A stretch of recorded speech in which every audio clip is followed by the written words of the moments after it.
현대지성 클래식 47 에피쿠로스 쾌락 지은이 에피쿠로스 박문재 옮김 이강희 낭독 현대지성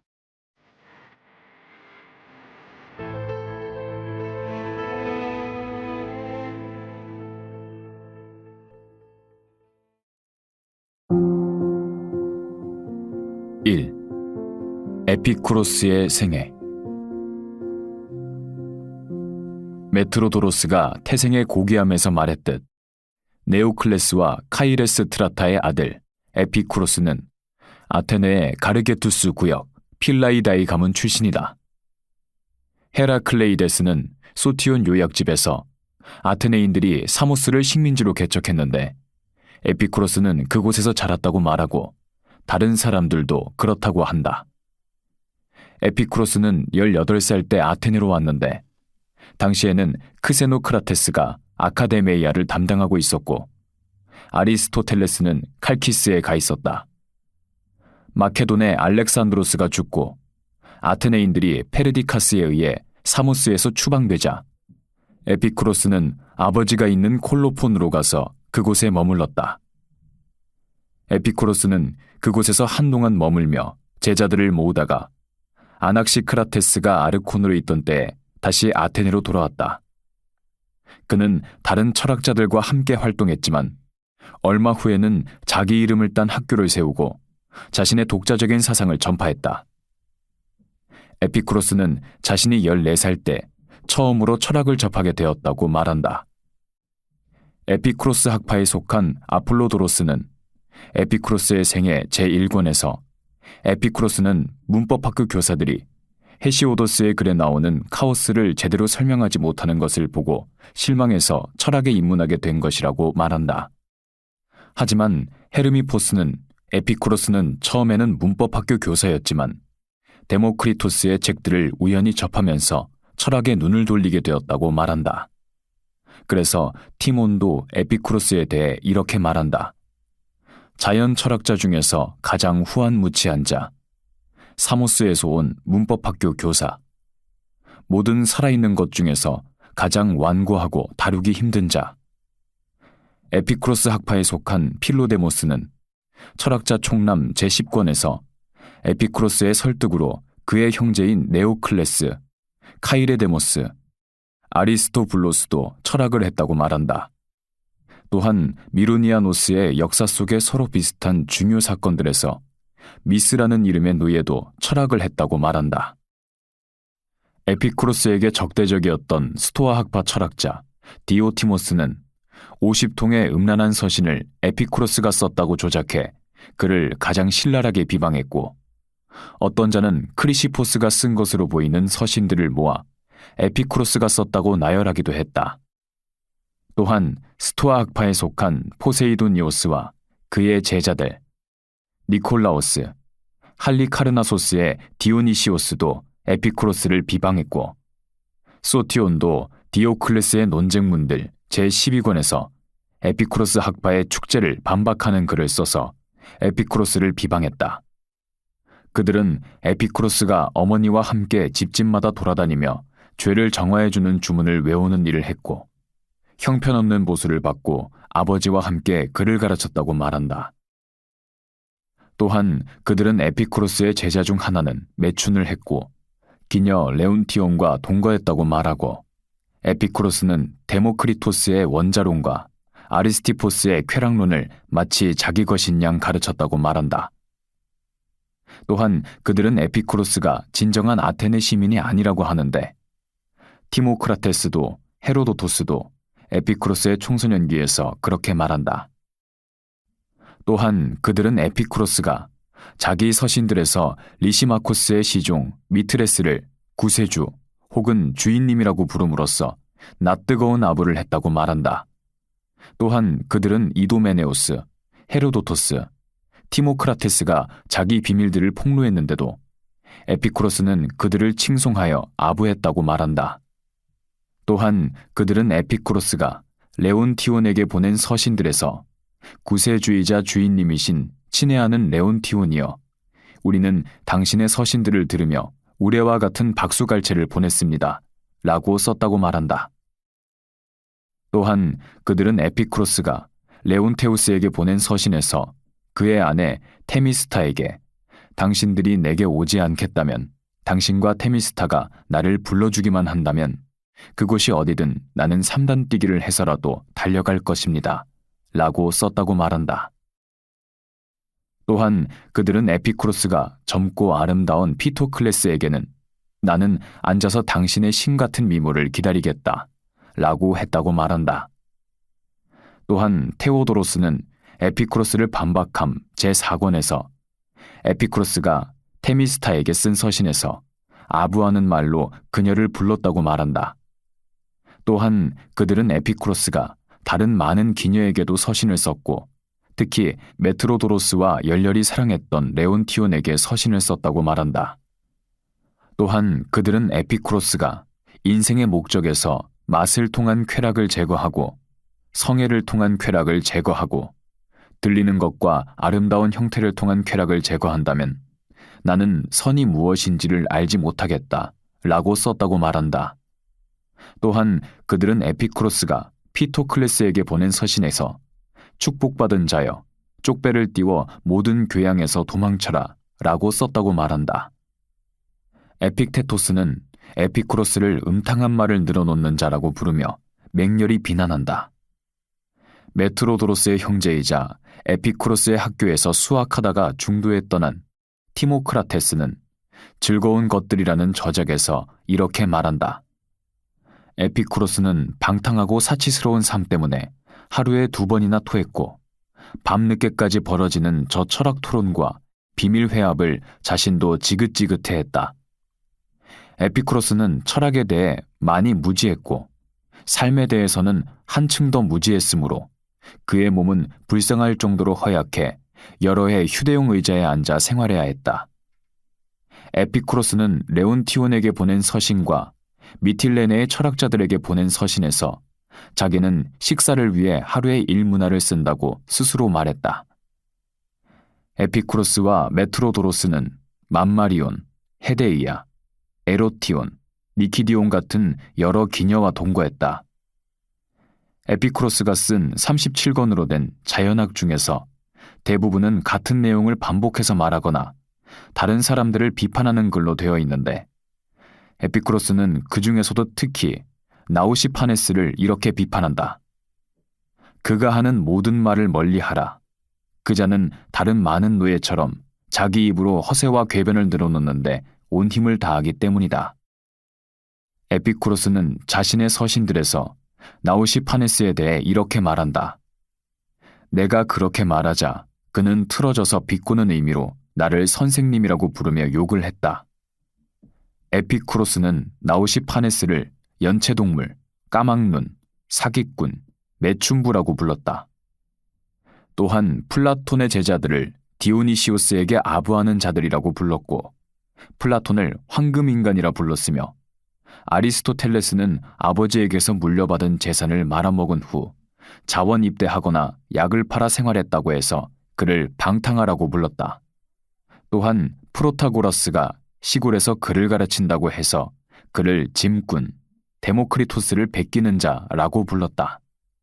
또한 헤라클레이토스를 뒤섞는 자라고, 데모크리토스를 몰상식한 재판관 데모크리토스라는 의미로 데모크리토스 레로크리토스라고 했으며 안티도로스를 엉뚱한 것을 선물하는 안티도로스라는 의미로 안티도로스 산니도로스라고 불렀고 견유학파를 헬라스의 적이라고, 변증론자들을 파괴자들이라고, 피론을 배우지 못한 무식쟁이라고 칭했다. 하지만 에피쿠로스를 이렇게 비난한 자들은 미친 자들이다. 모든 사람을 배려하고 공손하게 대하는 것에서 에피쿠로스는 누구보다도 뛰어났다는 것을 증언해 줄 사람이 차고 넘치고 그의 조국은 그의 동상을 세워 그를 기렸으며 친구들은 모든 도시에서 헤아릴 수 없을 정도로 많았고 그의 제자들은 모두 황홀할 정도로 매혹적인 그의 교리를 끝까지 고수했기 때문이다. 오직 스트라토니케우스의 아들 메트로도로스가 에피쿠로스를 떠나 카르네아데스에게 갔는데 아마도 에피쿠로스의 엄청난 선함과 올바름에 인해 부담을 느꼈기 때문일 것이다. 또한 다른 학교들이 거의 모두 문을 닫은 후에도 에피쿠로스의 학교는 여전히 살아남아 이어졌고 제자들 중에서 수많은 지도자가 계속해 배출되었다. 또한 에피쿠로스에게는 부모에 대한 감사, 형제들에 대한 친절, 집안 노예에 대한 배려심이 두드러졌다. 특히 집안 노예에 대한 배려심은 그의 유언에서 그리고 집안 노예들이 그와 함께 철학을 했다는 데서 분명하게 드러나는데 그중 가장 주목할 만한 집안 노예는 앞에서 말한 미스였다. 이 모든 것을 한마디로 요약하자면 에피쿠로스에게는 모든 사람에 대한 인간애가 있었다는 것이다. 신들에 대한 에피쿠로스의 경건과 조국애가 어느 정도였는지는 말로 다 표현할 수가 없다. 그가 정치 공동체에 적극 참여하지 않은 이유는 그런 일이 자기에게 과분하다고 생각했기 때문이었다. 하지만 당시 헬라스가 아주 어려운 처지에 놓여 있었음에도 친구들을 만나러 이오니아 지역으로 두세 번 건너간 것 외에는 헬라스를 떠나지 않고 계속 그곳에서 살았다. 친구들은 사방에서 그를 찾아왔고 정원에서 그와 함께 지냈는데 아폴로도로스는 그가 이 정원을 80문화에 샀다고 말한다. 디오클레스도 철학의 종착지 제3권에서 그들이 대단히 소박하고 검소한 삶을 살았다고 하면서 이렇게 말한다. 그들은 값싼 포도주 4분의 1리터로 만족했고 그 외에는 물만 마셨다. 피타고라스는 친구들이 모든 것을 공유해야 한다고 말했지만 에피쿠로스는 재산을 공유하는 것은 옳지 않다고 여겼다. 재산을 공유하면 불신이 생기고 불신이 생기면 친구는 사라진다고 생각했기 때문이었다. 에피쿠로스는 서신들에서 자기는 빵과 물만으로 만족한다고 말하고 내가 원할 때 성대한 잔치를 벌일 수 있도록 항아리에 저장해둔 치즈를 내게 보내주시오 라고 썼다. 쾌락이 인생의 목적이라고 가르친 에피쿠로스는 그런 사람이었다. 아테네오스는 다음과 같은 경고를 써 에피쿠로스를 칭송했다. 사람들이여, 그대들은 별것 아닌 것들을 위해 기꺼이 싸우고자 하고 이득을 위해 만족할 줄 모르고 싸움과 전쟁을 시작한다. 자연의 부는 작은 경계 안에 갇혀 있는데 사람들의 헛된 생각은 무한한 길 위에 있다. 네오클레스의 현명한 아들은 무사 여신들과 피토의 신성한 세발 의자에서 이것을 들었다. 우리는 앞으로 에피쿠로스의 가르침과 말을 통해 이것을 더 잘 알게 될 것이다.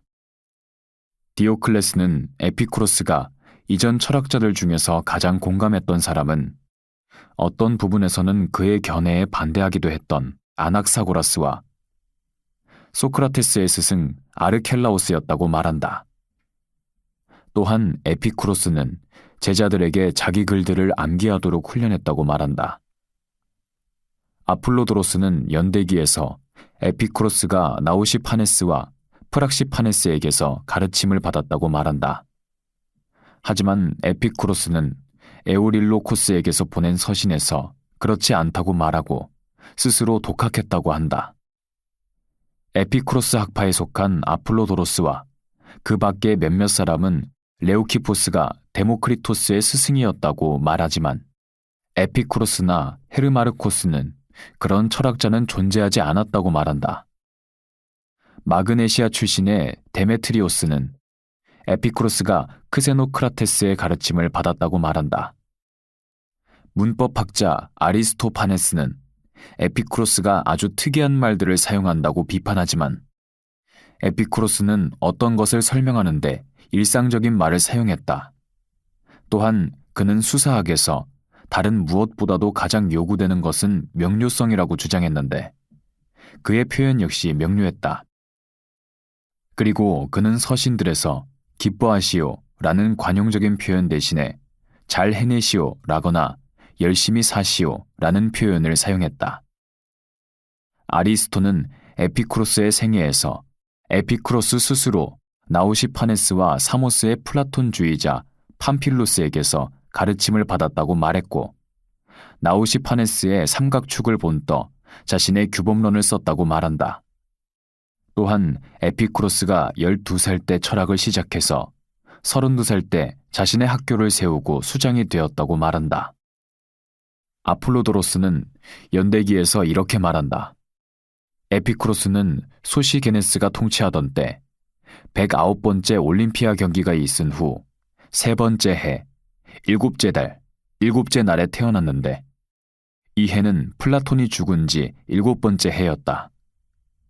에피쿠로스는 32살 때 처음으로 미틸레네와 람프사코스에서 5년 동안 학교를 열었다. 그런 후에 그는 아테네로 이주해서 피타라토스가 통치하던 때 127번째 올림피아 경기가 있은 후 2번째 해에 72살의 나이로 죽었다. 그리고 미틸레네 출신의 헤르마르코스가 학교를 이어받았다. 헤르마르코스가 자신의 서신들에서 말하듯이 에피쿠로스는 방광에 돌이 생겨 14일 동안 앓다가 죽었다. 에피쿠로스는 죽을 때가 다가오자 뜨거운 물을 섞은 청동 욕조 속으로 들어가서 희석되지 않은 포도주를 요구해 벌컥벌컥 마신 후 친구들에게 자신의 가르침을 기억하라고 당부하고 나서 죽었다고 헤르미포스는 말한다. 다음은 내가 에피쿠로스에 대해 쓴 글이다. 잘 읽게. 그리고 나의 가르침들을 기억하게. 에피쿠로스는 죽음을 앞두고 친구들에게 마지막으로 이렇게 말했다. 그는 뜨거운 욕조 속으로 들어가서 희석되지 않은 포도주를 마신 후 하이데스의 차가운 공기를 들이마셨다. 에피쿠로스의 삶과 죽음은 이러했다. 그리고 그는 이렇게 유언했다. 이것에 근거해 나는 바테구역 출신 아미노마코스와 포타모스 구역 출신 데메트리오스의 아들 티모크라테스에게 국가문서 보관소에 등재된 각자의 몫에 따라 나의 전 재산을 준다.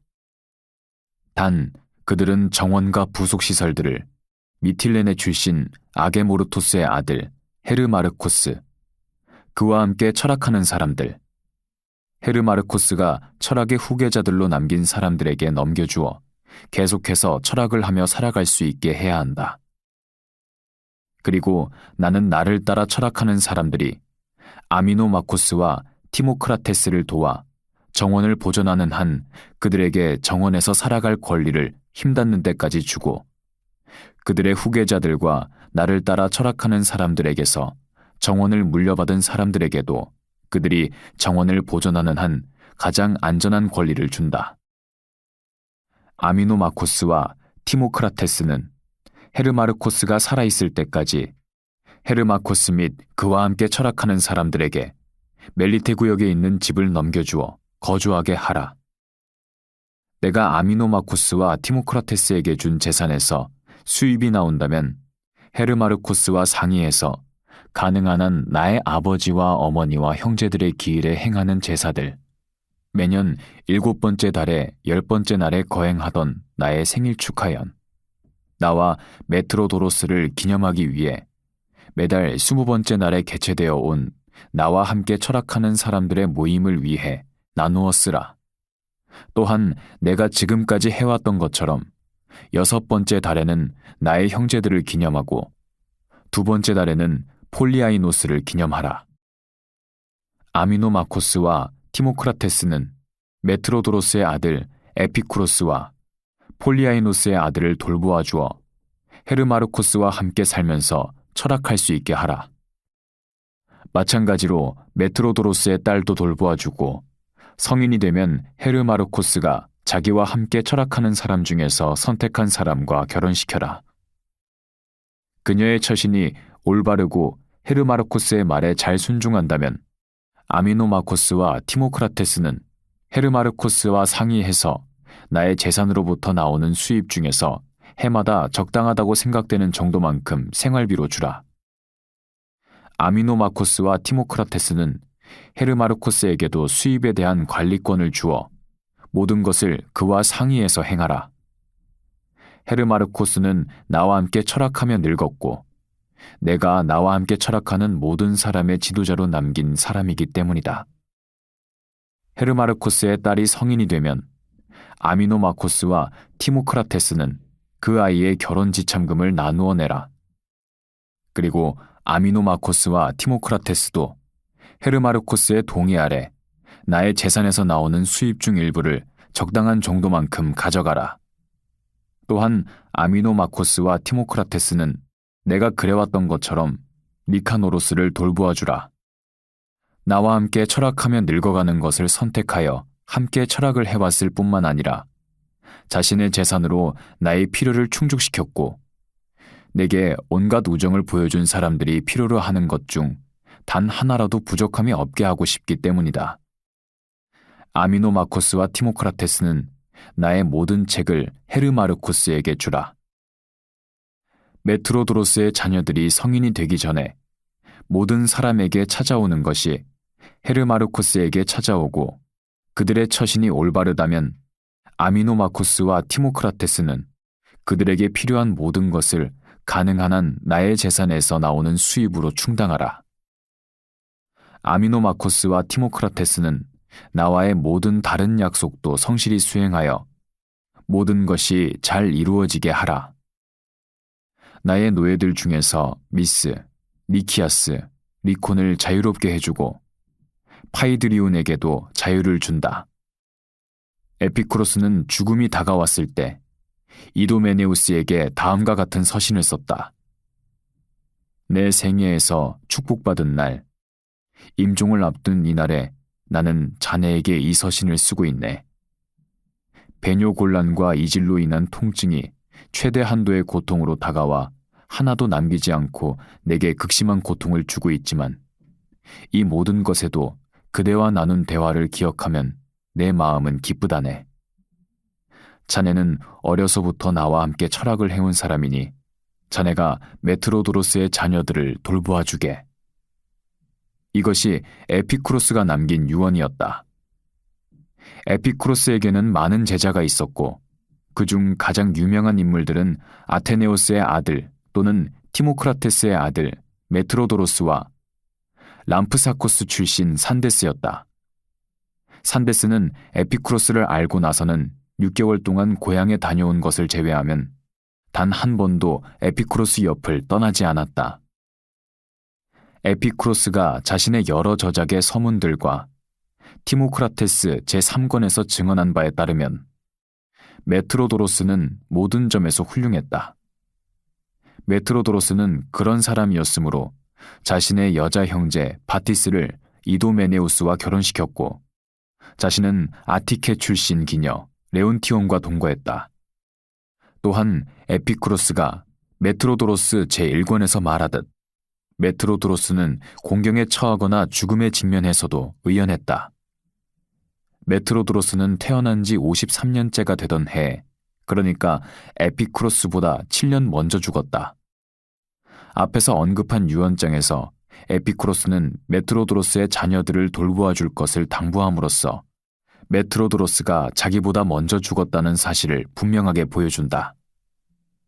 에피쿠로스는 우리가 앞에서 이미 언급한 메트로도로스의 형제 티모크라테스도 제자로 삼았는데 티모크라테스는 아무 목적 없이 살던 사람이었다. 메트로도로스는 다음과 같은 책들을 썼다. 세명의 의사, 감강론, 티모크라테스에게, 관대함, 에피쿠로스의 병, 변증가론, 소피스트론 9권, 지혜에 이르는 길, 변화론, 재물론, 데모크리토스를 반박함, 태생의 고귀함. 에피쿠로스의 제자 중에는 람프사코스 출신 아테네도로스의 아들 폴리아이노스도 있었다.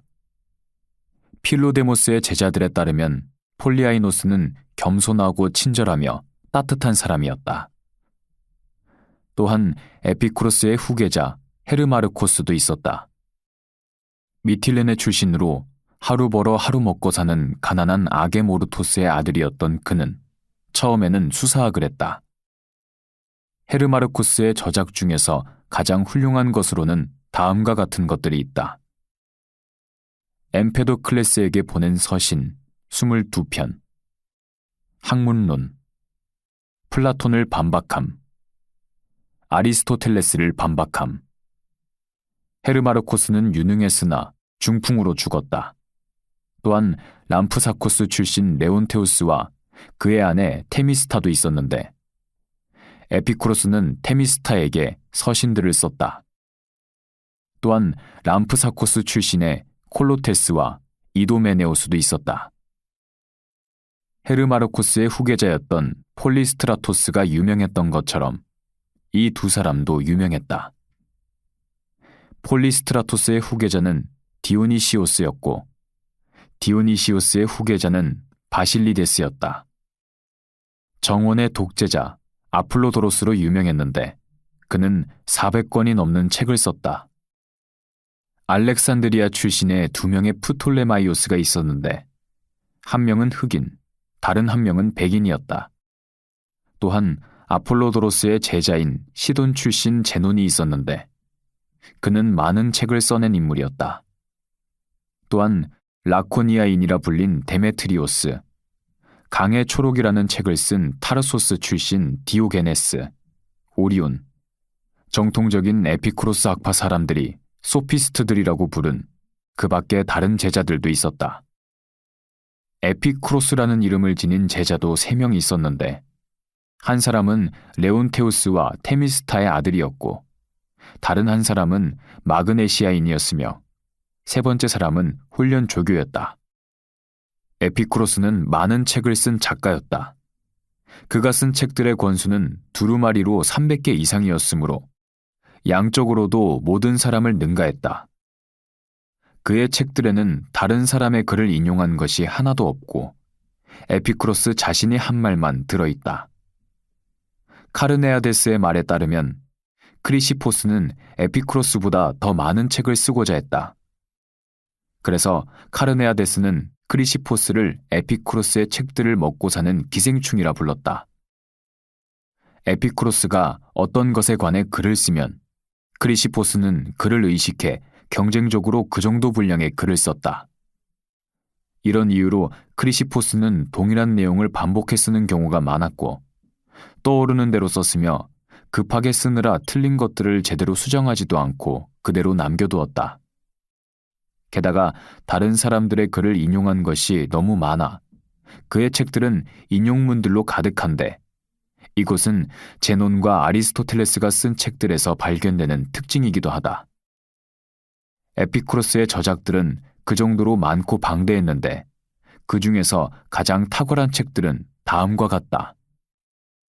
자연학 37권, 원자와 허공, 사랑론, 자연 철학자들을 반박하는 글들의 요약, 메가라 학파를 반박함, 문제들, 주요 가르침들, 선택과 회피, 목적론, 판단 기준 또는 규범론, 카이레데모스, 신론, 경건론, 헤게시아낙스, 인생론, 4권, 정의로운 행동, 테미스타에게 말하는 형식으로 쓴 네오클레스, 향연, 메트로도로스에게 말하는 형식으로 쓴 에오릴로코스, 시각론, 원자의 끝점, 촉각론, 운명론, 티모크라테스에게 말해주는 격언 형식의 지각론, 예지론,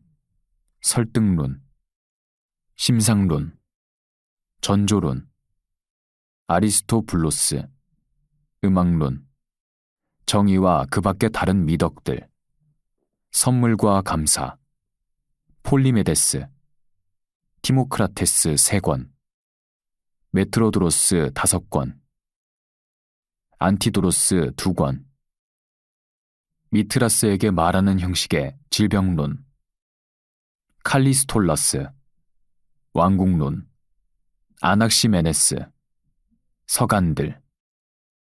이제 나는 에피쿠로스의 모든 철학이 집약된 그의 3편의 편지를 제시하여 그가 이 저작들을 통해 무엇을 생각하고 가르쳤는지를 보여주고자 한다. 또한 나는 그의 주요 가르침들과 그가 한 말 중에서 인용할 가치가 가장 높은 것들을 선별해 제시함으로써 당신이 에피쿠로스라는 사람의 모든 것을 철저하게 알고 판단할 수 있게 할 것이다. 첫 번째 편지는 에피쿠로스가 헤로도토스에게 쓴 것으로 자연학에 관한 것이다. 두 번째 편지는 피토클레스에게 쓴 것으로 천체 현상에 관한 것이다. 세 번째 편지는 메노이케우스에게 쓴 것으로 인간의 삶에 관한 것이다.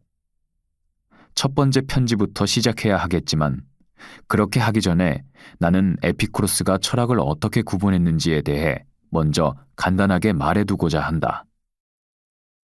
에피쿠로스 철학은 규범론, 자연학, 윤리학 이렇게 세 부분으로 구분된다. 규범론은 에피쿠로스 철학 체계 전반을 어떻게 접근해야 하는지를 보여주는 것으로 그의 저작 규범론에 담겨 있다. 자연학은 자연에 관한 모든 탐구를 다루는 것으로 자연학 37권에 담겨 있고 서신들의 요약된 형태로 담겨 있다. 윤리학은 선택과 회피를 다루는 것으로 인생론과 목적론이라는 책들과 여러 서신에 담겨 있다. 에피쿠로스주의자들은 통상적으로 규범론과 자연학을 함께 묶어서 규범론은 진리의 판단 기준, 제1원리, 철학 체계의 기본 요소들을 다루고 자연학은 생성과 사멸, 그리고 자연을 다루며 윤리학은 선택과 회피, 인생과 그 목적을 다룬다고 말한다. 에피쿠로스주의자들은 변증학이 우리를 오도함으로 무가치한 것으로 여기고 배척한다. 자연 철학자들은 사물의 목소리를 따라가는 것으로 충분하다고 보기 때문이다. 그래서 에피쿠로스는 규범론에서 진리의 기준은 감각, 선개념, 느낌이라고 말하고 에피쿠로스주의자들은 거기에 지성이 심상을 포착했을 때 생겨나는 인식을 추가한다. 에피쿠로스도 헤로도토스에게 보낸 서신에 나오는 요약과 주요 가르침들에서 이렇게 말한다. 모든 감각에는 추론이 결여되어 있고 기억을 조금도 허용하지 않는다. 감각은 자기 자신이 작동하지 않고 일단 타자에 의해 작동되면 어떤 것을 더하거나 뺄 수 없기 때문이다. 또한 감각을 반박할 수 있는 것은 아무것도 없다. 동일한 감각은 동일한 종류의 감각을 반박할 수 없다. 둘 다 똑같이 유효하기 때문이다. 다른 감각은 다른 종류의 감각을 반박할 수 없다. 판단 기준이 서로 다르기 때문이다. 이성은 감각을 반박할 수 없다. 모든 이성은 감각에 의존하기 때문이다. 한 감각이 다른 감각을 반박할 수 없다. 우리는 모든 감각에 똑같이 주의를 기울이기 때문이다. 인지했다는 것은 감각이 참임을 신뢰할 수 있게 한다. 보는 것과 듣는 것은 고통을 느끼는 것만큼 확실하다. 따라서 보이지 않는 것들은 보이는 것들로부터 추론해내야 한다. 모든 개념은 일치성, 유추, 유사성, 종합을 통해 그리고 추론도 어느 정도 기여해서 감각으로부터 만들어지기 때문이다. 미친 사람이나 꿈꾸는 사람이 본 것들도 감각을 작동시킨다는 점에서 참이다. 만일 본 것들이 존재하지 않았다면 감각을 작동시킬 수 없었을 것이기 때문이다. 에피쿠로스주의자들은 선개념이란 붙잡은 것 또는 바른 견해 또는 지성 속에 축적된 보편적인 생각, 즉 외부로부터 여러 차례 주어진 것에 대한 기억이라고 말한다. 이러저러한 것이 사람이다가 그런 예다. 누가 사람이라고 말하자마자 즉시 우리는 감각의 선도 아래 선개념의 근거에 사람의 모습을 생각해낸다. 따라서 모든 이름과 관련해 일차적인 것은 보이는 것이다. 찾고자 하는 대상을 미리 알지 못한다면 그 대상을 찾을 수 없다. 예컨대 저 앞에 서 있는 것이 말인가 소인가 라고 물으려면 그 전에 선개념의 근거에 소와 말의 모습을 알고 있어야 한다. 선개념의 근거에 소와 말의 모습을 먼저 알고 있지 않았다면 소와 말의 이름을 부르지 못했을 것이다. 따라서 선개념은 자명한 것이고 견해는 이전에 어떤 자명한 선개념들에 의거한다. 우리는 선개념의 근거에 자기 견해를 말한다. 예를 들면 이것이 사람인지를 우리는 어떻게 아는가? 에피쿠로스주의자들은 견해를 추정이라고 말하고 견해는 참일 수도 있고 거짓일 수도 있다고 말한다. 즉, 확증되거나 반증되지 않아 참이 될 수도 있고 확증되지 않거나 반증되어 거짓이 될 수도 있다. 따라서 견해는 확증을 기다린다. 예컨대 망루가 어떻게 생겼는지를 알려면 다가가 가까이에서 볼 때까지 기다려야 한다. 에피쿠로스주의자들은 느낌이 쾌락과 고통, 이렇게 두 가지라고 말한다. 느낌은 모든 살아있는 것에서 생기는데 본성의 고유한 것은 쾌락을 낳고 본성의 이질적인 것은 고통을 낳는다. 쾌락과 고통의 근거에 선택과 회피가 결정된다. 탐구하는 것 중에서 어떤 것은 실제와 관련되고 어떤 것은 단지 말과 관련된다. 이것이 철학의 구분과 진리의 기준에 관한 에피쿠로스주의자들의 기본 입장이다. 이제 에피쿠로스의 서신으로 돌아가 보자.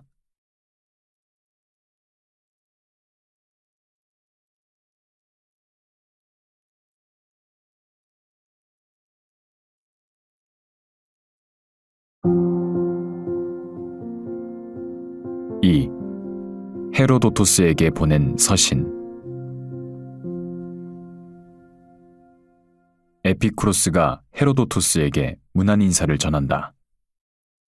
헤로도토스여, 내가 자연에 관해 쓴 모든 글을 제대로 정확하게 볼 수 없는 사람들과 내가 쓴 방대한 책들을 면밀하게 검토할 수 없는 사람들을 위해 나의 철학체계 전반을 충분히 요약한 글을 이미 마련해 두었는데, 이는 그들이 나의 철학체계 전반에 걸친 기본 원리들을 익히고 암기해 두었다가 본격적으로 자연학을 연구해 나갈 때 가장 중요한 것과 관련해 그때그때 도움을 받을 수 있게 하려는 것이었다. 철학체계 전반에서 상당한 정도의 진전을 이룬 사람들도 이렇게 기본적인 원리를 요약해 놓은 것을 암기해 두어야 한다. 전체적이고 포괄적인 설명은 자주 필요하지만 개별적이고 세부적인 것을 설명해야 할 필요성은 별로 없기 때문이다. 따라서 우리는 끊임없이 기본적인 원리들로 돌아가야 하고, 그렇게 하려면 기본적인 원리들을 암기해 철학체계 전반에서 가장 중요한 설명을 파악하고 있어야 한다. 그렇게 개요를 파악해 암기하고 있다면 모든 개별적이고 세부적인 것에 대한 정확한 지식도 얻게 될 것이다. 체계 전반을 완벽하게 알고 있는 사람이 지닌 가장 중요한 특징은 모든 정확한 지식에서 날카롭게 관찰한 각각의 것을 기본적인 원리 및 명제들에 비추어 종합하는 능력이기 때문이다. 개별적이고 세부적으로 아주 자세하고 정확하게 설명된 것들을 짤막한 명제들을 통해 자신 속에 담아둘 수 없는 사람은 연구한 것을 지속해서 축적할 수 없기 때문에 철학체계 전체를 아는 것이 불가능하다. 따라서 내가 제시한 이 방법은 자연학을 공부하는 모든 사람에게 유익하다.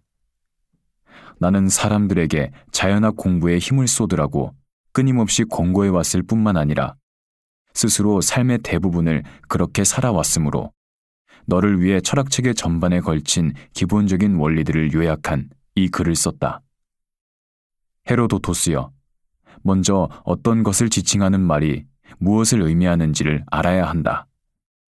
말의 근거에 우리는 지성에서 생겨나는 견해들, 외부 사물에 대한 탐구와 관련된 문제들, 직접적인 감각인지와는 상관없이 지성에서 일어나는 문제들을 판단하게 되는데, 말이 무엇을 의미하는지를 알지 못한다면 모든 것이 뒤죽박죽 혼란스러워져서 끝없이 엉뚱한 것으로 빠져들거나 말들은 아무 의미도 없는 공허한 것이 되기 때문이다. 말이 무엇을 의미하는지를 알려면 각각의 말과 관련된 최초의 개념화된 심상을 보아야 한다.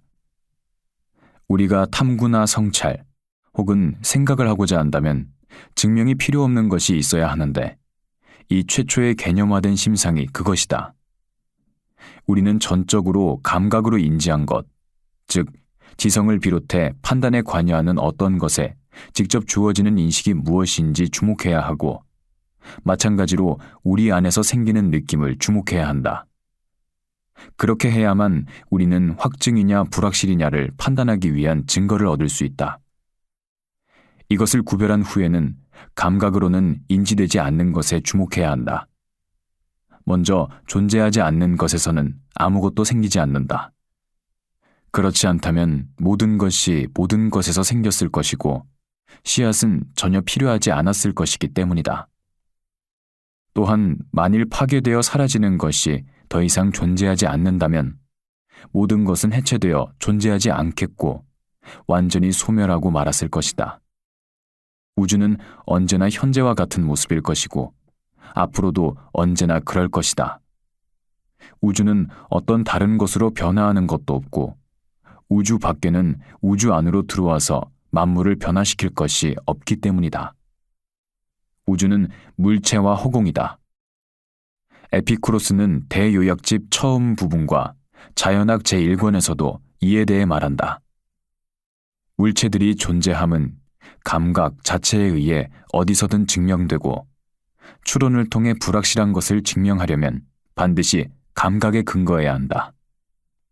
그리고 만일 우리가 허공, 공간, 감각으로 부르는 인지할 수 없는 것이 존재하지 않는다면 사물들이 있을 공간도 없고 우리에게 사물들은 움직이는 것으로 보이지만 그것이 움직일 공간도 없을 것이다. 사물들과 허공 외에는 어떤 것도 존재하지 않는다. 우리는 감각에 의한 인지나 인지에 근거한 유추를 통해 모든 존재하는 것의 우연한 속성이나 고유한 속성을 인식하는 것이 아니라 모든 존재하는 것의 전체적인 형태를 인식한다. 하지만 우리는 그런 감각에 의한 인지나 유추를 통해 살핀 바 사물들과 허공 이외에 어떤 다른 것이 존재한다고 생각할 수 없다. 물체 중 어떤 것은 합성물이고 어떤 것은 합성물을 구성하는 요소들이다.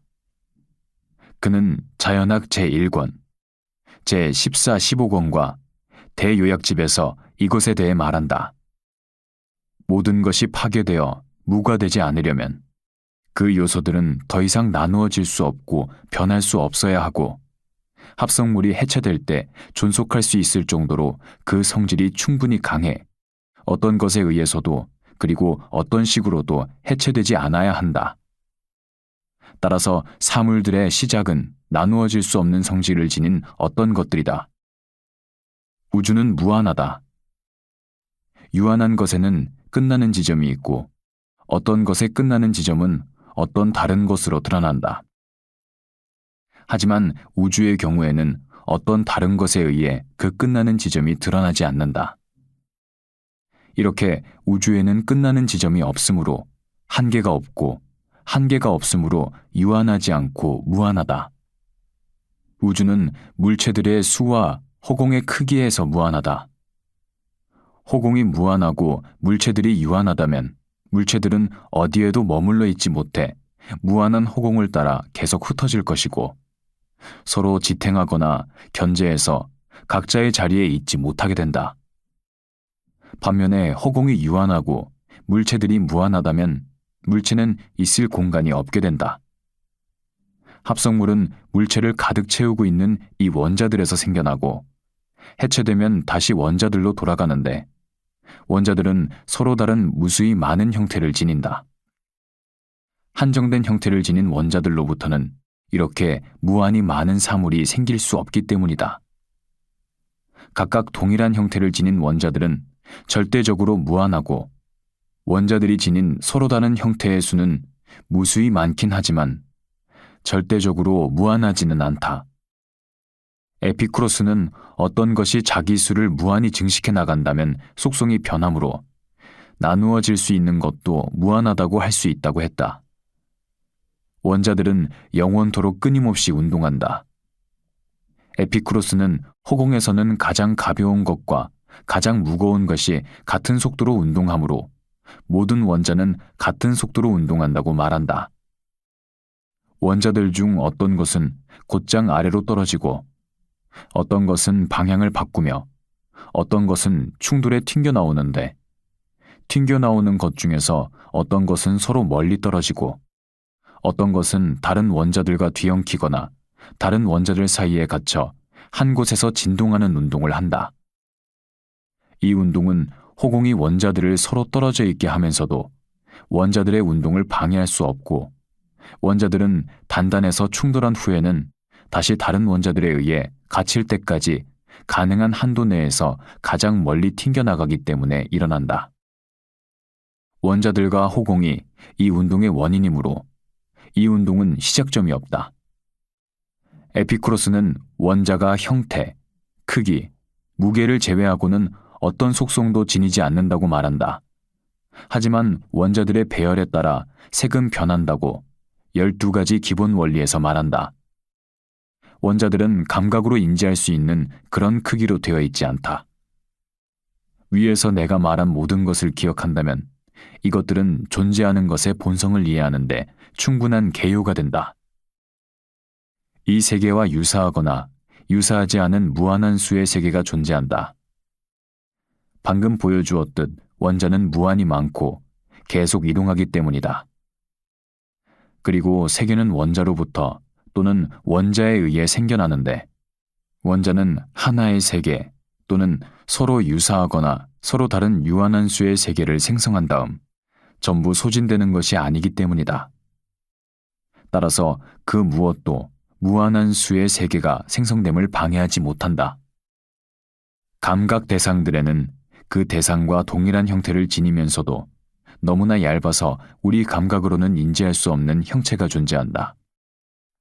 감각 대상을 둘러싸고 있는 것에서 그런 형체가 형성되는 것은 불가능하지 않고, 감각 대상들 주위가 속이 비어 있는 얇은 형체가 생길 수 있는 적절한 환경이라는 것도 불가능하지 않으며, 그런 형체가 자신의 배열을 그대로 유지한 채 감각 대상들로부터 유출되어 나오는 것도 불가능하지 않기 때문이다. 우리는 이 형체를 유체라 부른다. 우리가 감각 대상들을 인지할 때 유체들이 상상을 초월할 정도로 얇다고 생각하는 것은 어떤 것과도 모순되지 않는다. 유체들은 그 정도로 얇기 때문에 상상을 초월하게 빠른 속도로 운동한다. 유체들을 이루는 모든 원자의 운동은 일정하고, 게다가 많은 수의 원자나 무한한 수의 원자로 이루어진 물체는 즉시 충돌로 방해받지만, 충돌을 통해 이 원자들의 운동을 방해할 것은 아예 없거나 극소수이기 때문이다. 유체의 생성은 생각의 생성만큼 빠르다고 하는 관념을 반박할 수 있는 것도 없다. 그래서 원자는 물체 표면으로부터 계속해서 유출되긴 하지만, 그렇게 해서 잃어버린 원자들은 계속 채워지므로 물체의 크기가 줄어드는 것으로는 원자들의 유출을 확인할 수 없다. 물체로부터 유출된 유체는 단단한 물체를 구성하는 원자들의 배열을 오랫동안 보존한다. 종종 그 배열이 흐트러지기도 하지만 말이다. 게다가 물체에서 유출된 것이 아니라 스스로 합성된 유체는 원자들을 속속들이 채워 넣을 필요가 없으므로 주변 공기에서 신속하게 만들어진다. 이런 종류의 유체들은 그 밖의 다른 방법에 의해서도 만들어진다. 감각이 우리에게 외부 대상의 분명한 것들을 어떤 식으로 가져다 주는지를 살펴본다면, 감각이 우리의 이러한 생각들 중 어느 하나도 반증하지 않는다는 것을 알게 된다. 우리는 외부 대상이 우리에게 들어오므로 대상을 보고 그 대상에 대해 생각하는 것이라고 여겨야 한다. 외부 대상은 우리와 대상 사이에 있는 공기를 통해 또는 우리로부터 대상으로 나가는 광선이나 어떤 유출된 것을 통해서가 아니라 색과 형태에서 외부 대상과 동일한 유체가 대상으로부터 나와 각각의 크기에 따라 우리의 눈이나 지성으로 들어옴으로써 대상 자신의 고유한 형태와 색을 우리에게 각인시키기 때문이다. 유체는 단단한 물체 속 깊은 곳에서 이루어지는 원자들의 진동에 의해 유출되어 빠르게 움직여 이동해와 계속해서 일정하게 우리 감각에 도달하므로 그 물체의 일련의 특질을 그대로 보존해서 하나의 연속적인 심상을 전해준다. 지성이나 감각기관의 인지를 통해 얻어지는 모든 심상은 형태에 관한 것이든 속성에 관한 것이든 단단한 물체의 형태거나 속성이고, 단단한 사물로부터 흘러나온 일련의 유체 또는 그 잔재로 생긴다. 하지만 확증이나 반증을 기다리는 무언가가 확증되지 않거나 반증될 때 거짓과 오류에 대한 판단이 더해진다. 심상과 결부되어 있긴 하지만 심상과 구별되는 우리 속의 어떤 움직임을 따르는 것이 오류의 원인이 된다. 이런 종류의 유출이 실제로 우리 감각에 도달하지 않는 한 잠을 잘 때 꿈에서 생기거나 지성이나 그 밖의 어떤 판단 수단에 의한 인지로 얻는 물체를 닮은 심상이 우리가 실제라고 부르는 존재하는 물체와 일치하는 일은 가능하지 않다. 심상을 인지하는 것과 밀접하게 결부되어 있으면서도 그와는 다른 어떤 움직임이 우리 안에서 생기지 않는다면 오류는 일어나지 않을 것이다. 이 움직임에 의해 심상에 대한 인지가 확증되지 않거나 반증되는 경우에는 거짓이라는 판단이 생기고 확증되거나 반증되지 않는 경우에는 참이라는 판단이 생긴다. 따라서 우리는 이 가르침을 마음속에 담아두는데 최선을 다해야 하고 감각이나 지성으로 분명하게 판단 기준을 인지해야 한다는 원칙을 훼손하지 말고 또한 거짓을 참이라고 해서 모든 것을 혼란에 빠뜨리지 말아야 한다. 듣는 것도 말하거나 소리나 소음을 내거나 그 밖에 다른 방식으로 청각을 자극하는 대상에서 유출되어 나오는 것이 있을 때 생긴다. 대상으로부터 유출되어 나오는 것은 동질적인 입자들로 이루어져 있고 이 입자들은 일치된 특질을 공유하면서 특정 통일성을 이루는데 이 통일성은 소리를 방출한 대상으로부터 온다.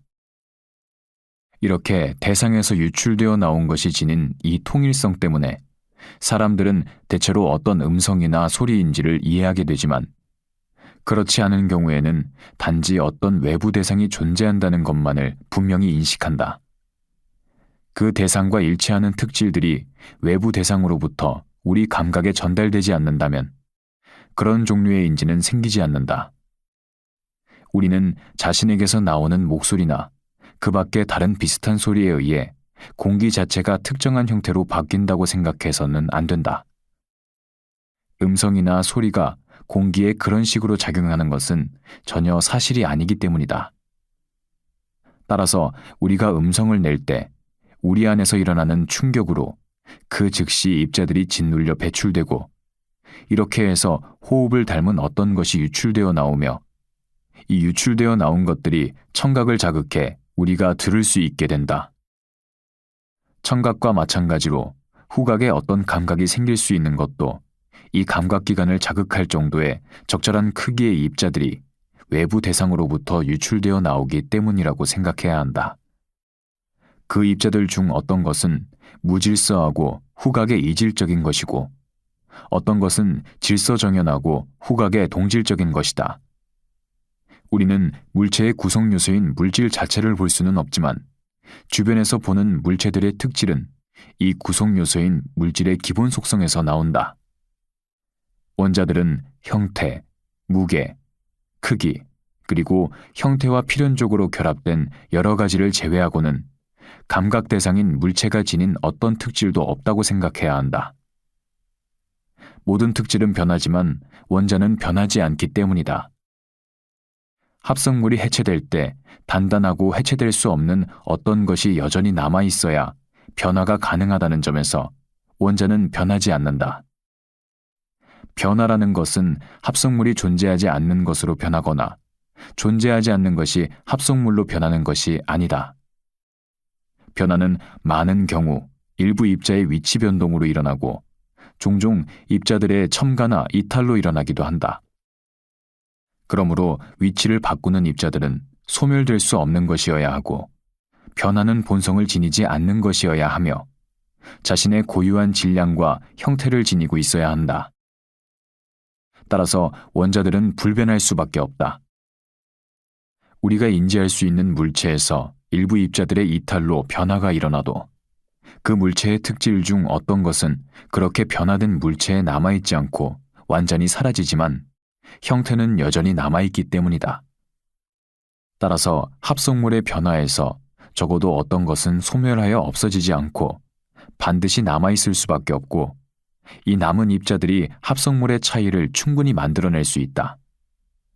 우리는 온갖 크기의 원자가 존재한다고 생각해서는 안 된다. 그렇게 생각하는 것은 우리가 실제로 보는 것과 반대되기 때문이다. 하지만 우리는 원자들의 크기가 어느 정도는 다르다고 생각해야 한다. 그렇게 생각하는 것이 우리 느낌과 감각에서 일어나는 것을 더 잘 설명하기 때문이다.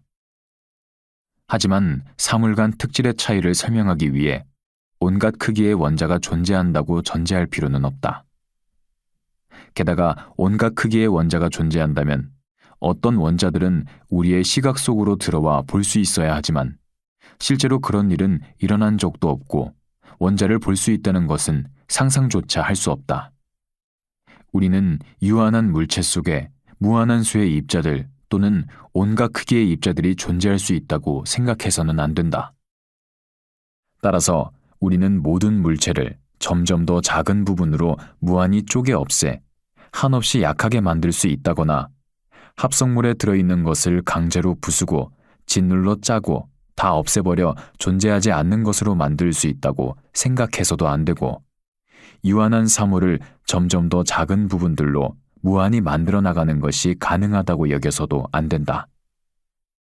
우리가 일단 물체 안에 무한한 수의 입자들 또는 온갖 크기의 입자들이 존재한다고 말하면 어떻게 사물의 크기가 제한될 수 있는지를 알아야 하는데 그것을 아는 것이 불가능하기 때문이다.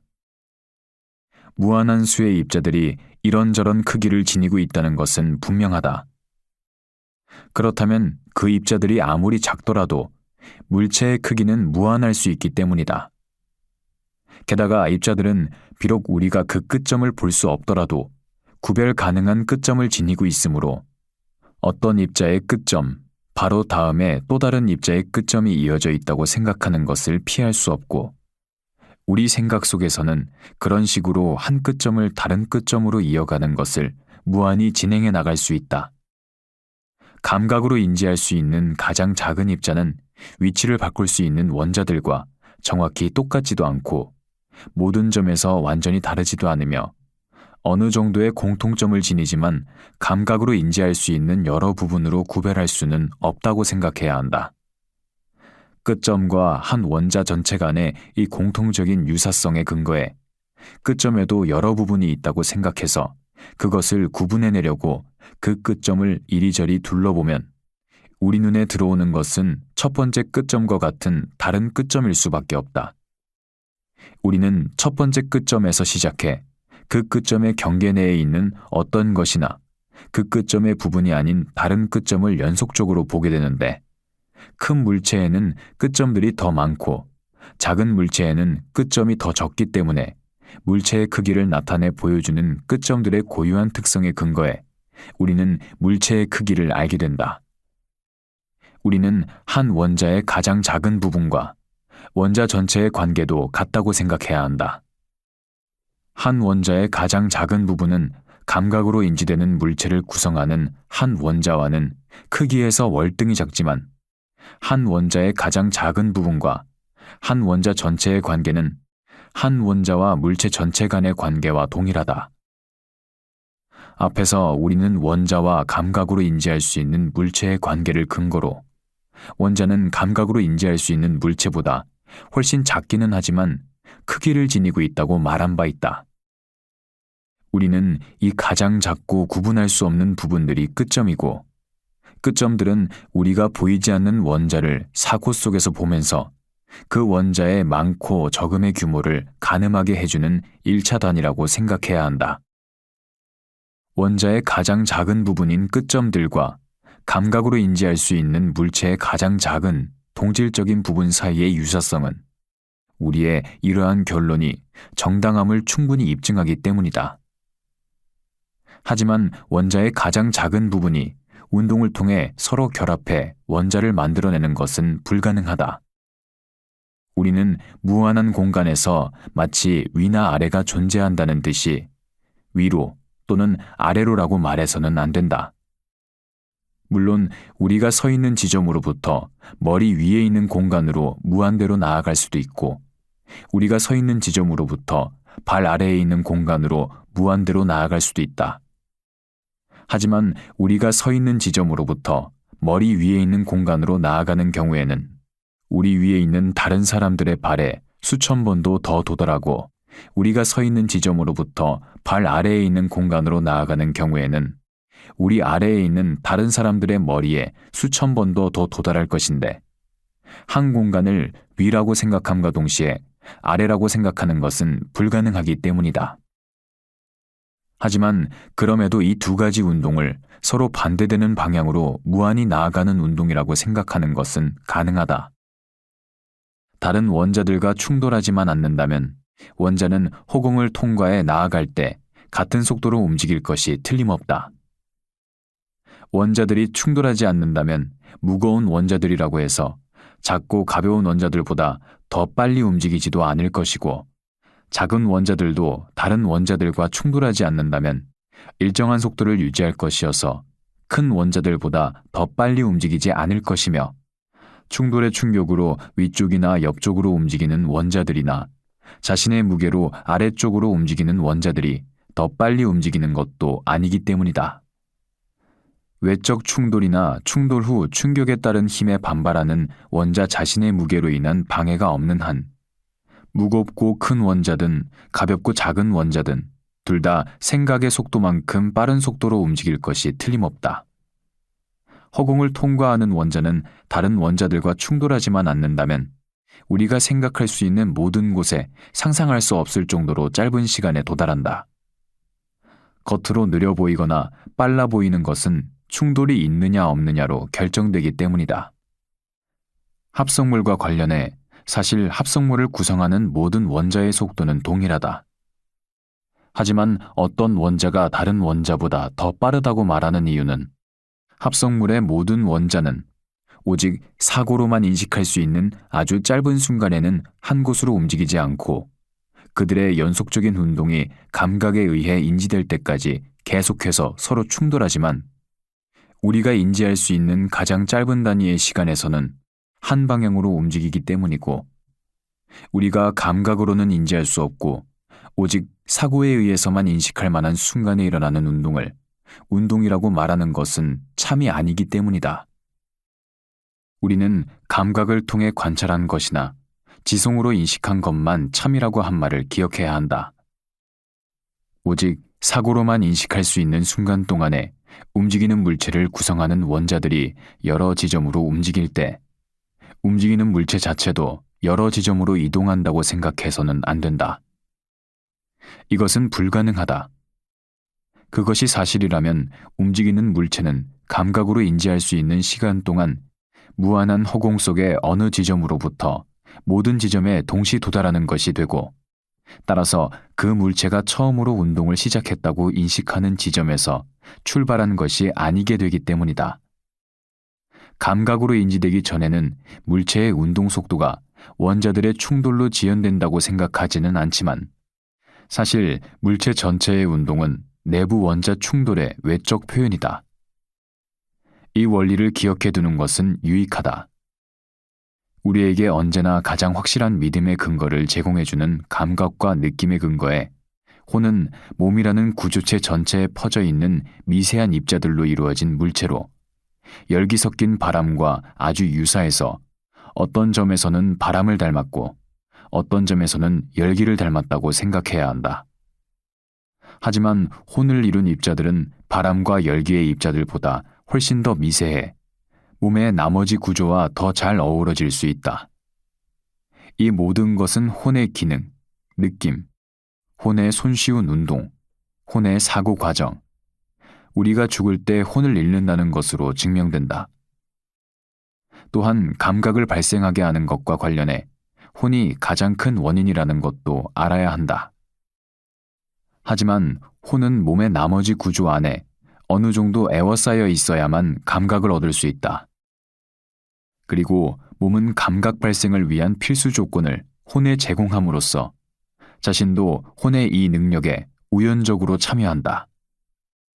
하지만 몸은 혼이 소유한 모든 능력을 지닌 것이 아니므로 혼이 몸을 떠나면 더 이상 감각을 지니지 않게 된다. 몸은 그 자체 속에 이 능력을 지닌 것이 아니라 몸과 함께 태어난 어떤 다른 것인 혼이 이 능력에 참여할 기회를 몸에 제공한 것이기 때문이다. 혼은 운동을 통해 이 능력을 현실화해 스스로 감각을 발생시켜 얻고, 앞에서 이미 말했듯 혼과 붙어 있고 연결된 몸에도 이 감각을 전달한다. 따라서 몸의 일부가 상실되어도 혼이 몸 안에 있는 한 몸은 감각을 상실하지 않는다. 또한 혼을 에워싼 것의 일부가 제거되어 혼의 일부가 없어져도 혼이 계속 존재하기만 한다면 감각은 유지된다. 반면 몸의 나머지 구조의 전부 또는 일부가 계속 존재하더라도 그 수가 아무리 소수여도 혼의 본성을 만들어내는데 필수적인 원자들이 모두 상실된다면 몸은 감각을 갖지 못하게 된다.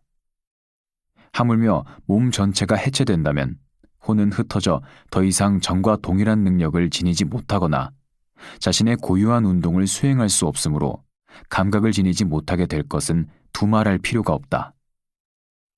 혼은 자신을 에워싸고 있는 몸 안에 존재하면서 이러한 운동을 수행하는 것인데, 혼을 에워싼 것이 더 이상 이전과 같은 역할을 해주지 않고 혼이 이 합성물 안에 존재해 이러한 운동을 만들지 못한다면 혼이 감각 능력을 지녔다고 생각할 수 없기 때문이다.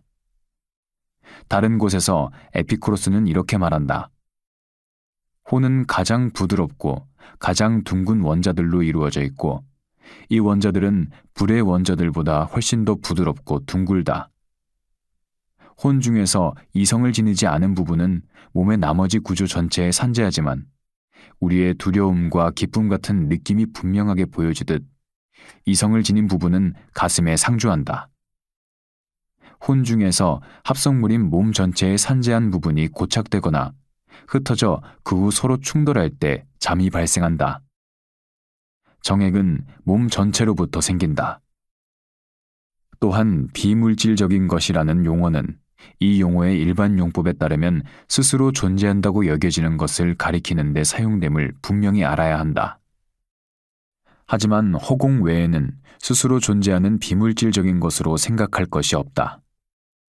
그리고 허공은 작용하지도 않고 작용을 받지도 않으며 단지 물체들이 허공을 통해 운동할 기회를 제공할 뿐이다. 따라서 혼은 비물질적인 것이라고 하는 말은 헛소리다. 만일 혼이 비물질적인 것이라면 혼은 작용할 수도 없고 작용을 받을 수도 없어야 하기 때문이다. 그러나 우리는 이 두 속성, 즉 작용하는 것과 작용받는 것이 분명히 혼에 속함을 안다. 따라서 혼에 관한 이 모든 논증을 느낌과 감각의 기준들과 결부하고 앞에서 말한 것들을 기억한다면 그 사람은 철학체계의 전체 개요를 충분히 이해한 것이므로 이 개요를 토대로 개별적이고 세부적인 것들을 확실하게 탐구해 나갈 수 있다.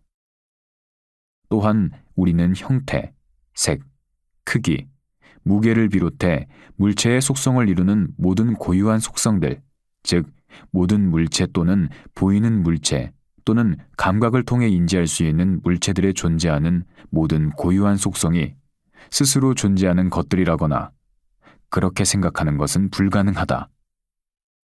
나중에 물체에서 분리되어 없어질 수 있다거나 물체에 수반된 일종의 어떤 비물질적인 것이라거나 물체의 일부라고 생각해서는 안 된다.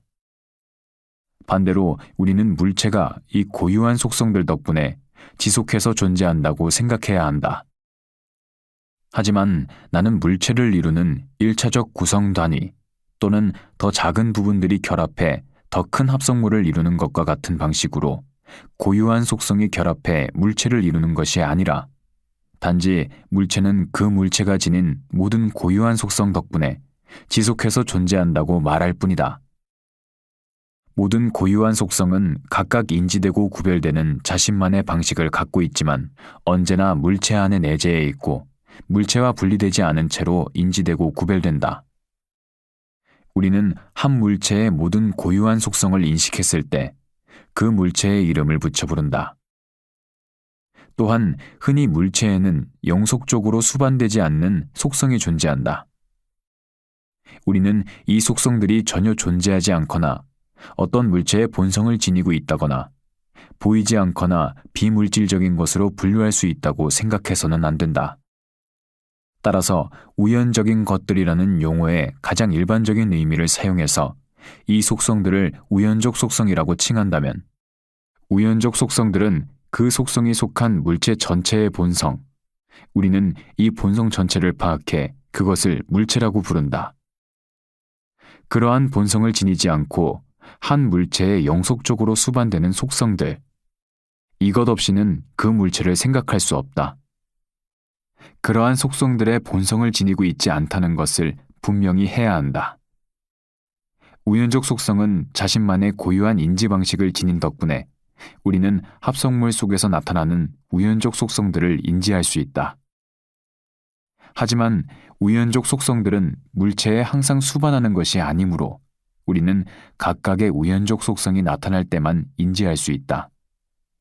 우연적 속성이 물체 전체의 본성이나 물체 전체에 영속적으로 수반하는 속성을 지니고 있지 않는다고 해서 이 분명한 것들을 존재의 영역에서 추방해서도 안 되고 우연한 속성들이 독립적으로 존재한다고 생각해서도 안 된다. 우연적 속성과 영속적 속성이 독립적으로 존재한다고 생각하기란 불가능하기 때문이다. 따라서 우리는 우연적 속성들은 물체에 영속적으로 수반되는 속성이 아니고 독립적으로 존재하는 것도 아니며 각각의 우연적 속성이 우리 감각에 나타날 때 그 감각에 의해 드러나는 고유 특성을 지닌 속성으로 생각해야 한다. 또한 이와 관련해 우리가 분명히 알아두어야 할 것이 또 하나 있는데 그것은 시간의 속성들을 찾을 때는 그 밖의 다른 모든 속성을 찾는 법을 사용해서는 안 된다는 것이다.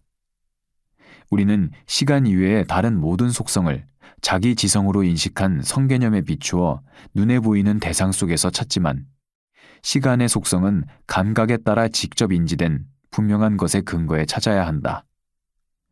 우리는 감각을 통해 직접 인지한 분명한 것을 다른 사물에 적용하듯 시간에 적용하고 검토해 긴 시간이라거나 짧은 시간이라고 말한다.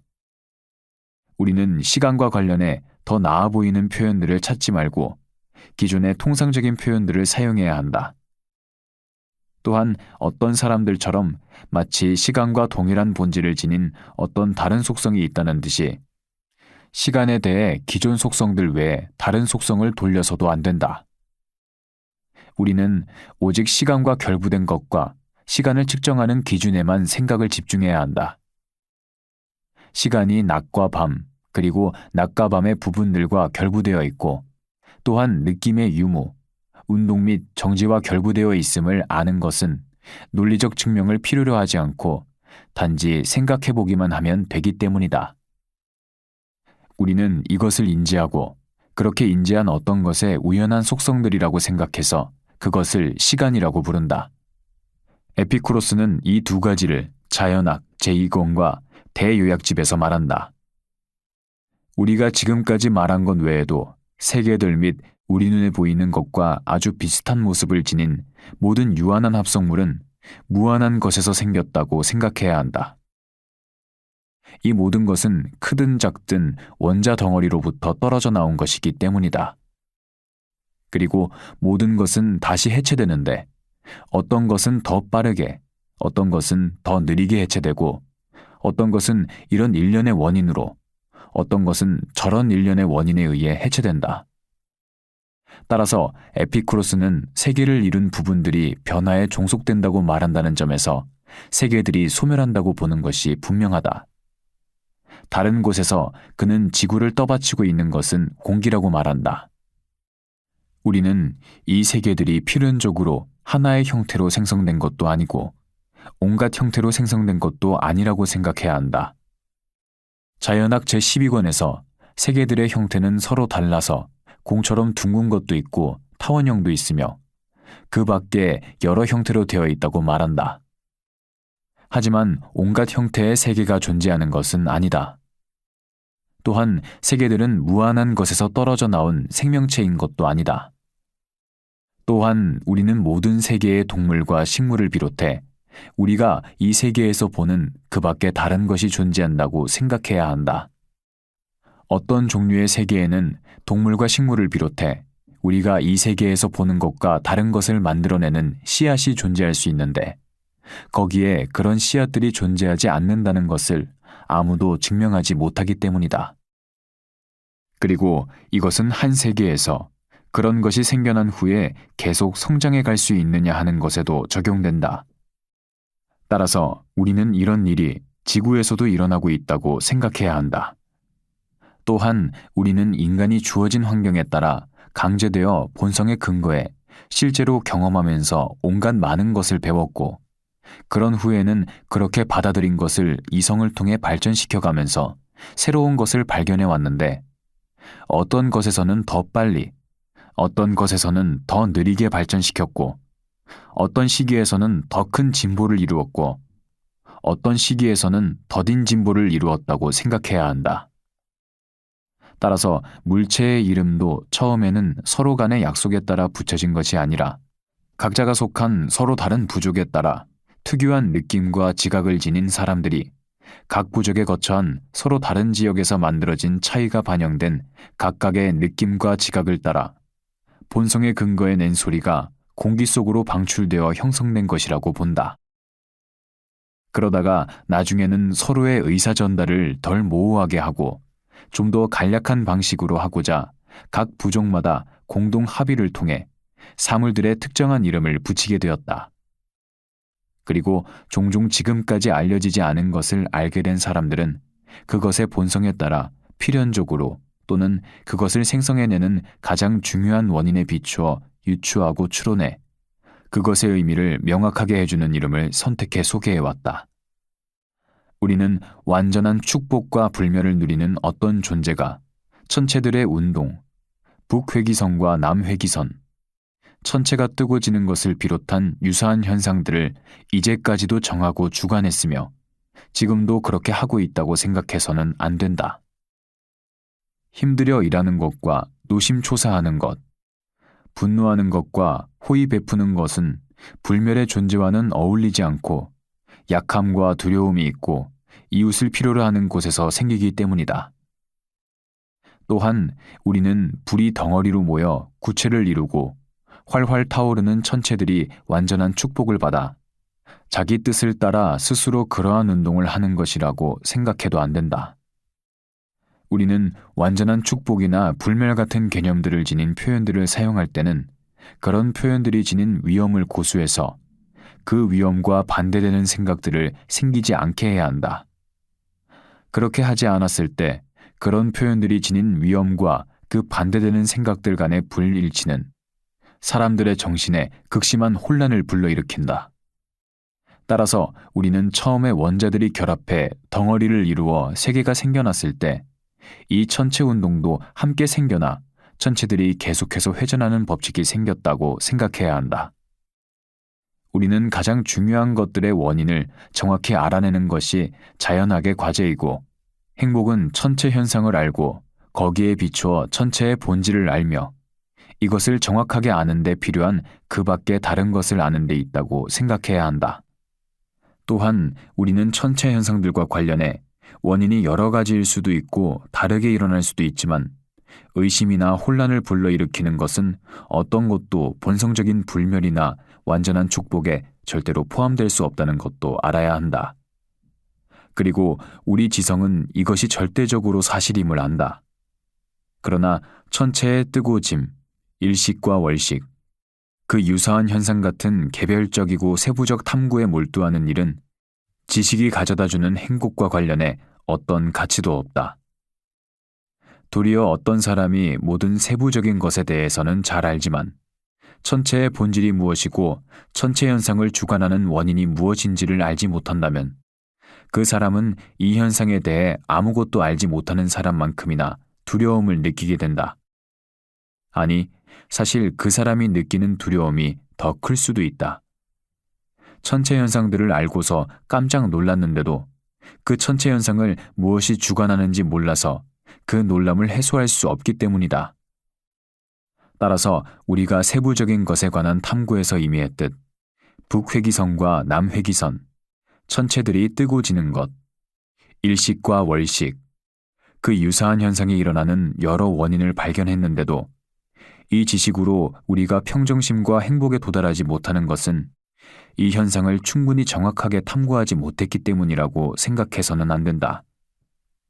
천체 현상들의 원인과 감각으로는 인지할 수 없는 모든 것의 원인을 탐구할 때 우리는 그 유사한 현상이 주변에서 어떤 방식으로 일어나는지를 살펴보아야 한다.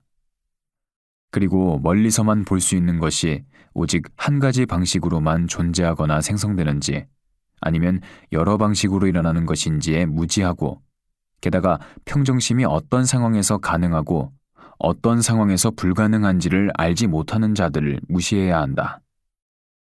어떤 현상이 여러 방식으로 일어날 수 있음을 알고 그 여러 방식들이 구체적으로 어떤 것인지를 알고 있어서 그 구체적인 상황 속에서 그 현상이 일어날 가능성이 크다는 것을 안다면 우리는 평정심을 얻을 수 있다.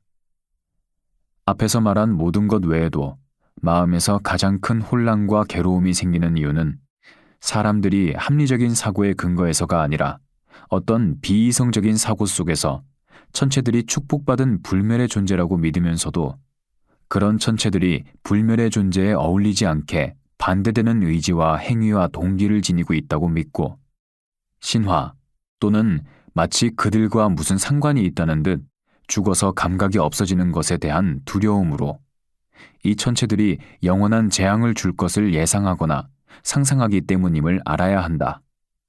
따라서 그런 예상이나 상상에서 생기는 두려움을 제어하지 못한다면 그들은 이런 천체 현상에 대해 막연한 생각을 가진 사람과 동일하거나 더 큰 혼란과 괴로움을 겪는다. 반면에 평정심이 있으면 보편적이고 가장 중요한 원리들을 확고하게 기억함으로써 이 모든 것에서 벗어날 수 있다. 따라서 우리는 인류 보편적인 것이든 개인적인 것이든 내적 느낌과 외적 감각을 비롯해 참인지 거짓인지를 판단하는 각각의 분명한 기준에 주목해야 한다. 이것을 주목한다면 우리는 정신과 마음에 혼란과 괴로움과 두려움을 일으키는 것이 어디서 오는지를 제대로 추적할 수 있고 천체 현상을 비롯해 종종 인류 전체에 극심한 두려움을 불러일으키는 그 밖의 다른 모든 현상의 원인을 밝혀내 사람들을 그런 혼란과 괴로움과 두려움에서 벗어나게 할 수 있기 때문이다. 헤로도토스여, 이것들이 자연학 전체의 주요 원리를 요약한 것이다. 따라서 이 글을 정확하게 이해해서 활용하는 사람은 철학체계 전체의 개별적이고 세부적인 것을 전부 알지는 못하더라도 남과는 비교할 수 없을 정도로 큰 힘이 생길 것이다.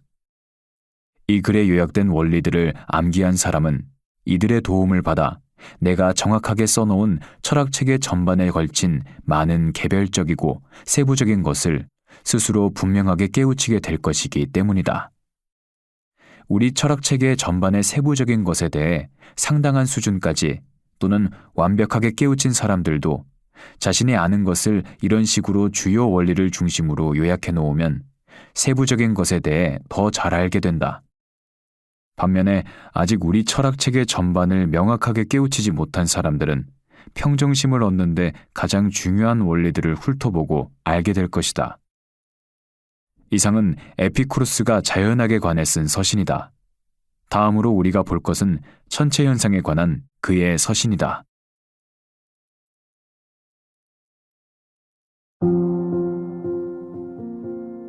3. 피토클레스에게 보낸 서신. 에피쿠로스가 피토클레스에게 문안을 전한다. 클레온이 너의 서신을 내게 가져다 주었는데 그 서신에서 너는 내가 받게 된 큰 관심에 걸맞은 애정과 호의를 드러내면서 행복한 삶으로 이끌어줄 논변을 기억하기 위해 애쓰는 모습을 보여주었고 실제로 그러한 노력은 어느 정도 성공을 거두었다. 그리고 너는 천체 현상을 간결하고 명확하게 요약한 논변을 보내줄 것을 내게 요청하면서 이 주제에 관해 쓴 다른 책들을 네가 항상 지니고 다니지만 기억하기가 어려우니 쉽게 기억할 수 있도록 요약해 줄 것을 청한다고 내게 말했다.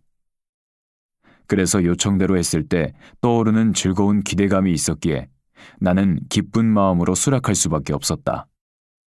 이제 나는 다른 모든 저작을 다 썼기 때문에 네가 요청한 것을 하려고 한다.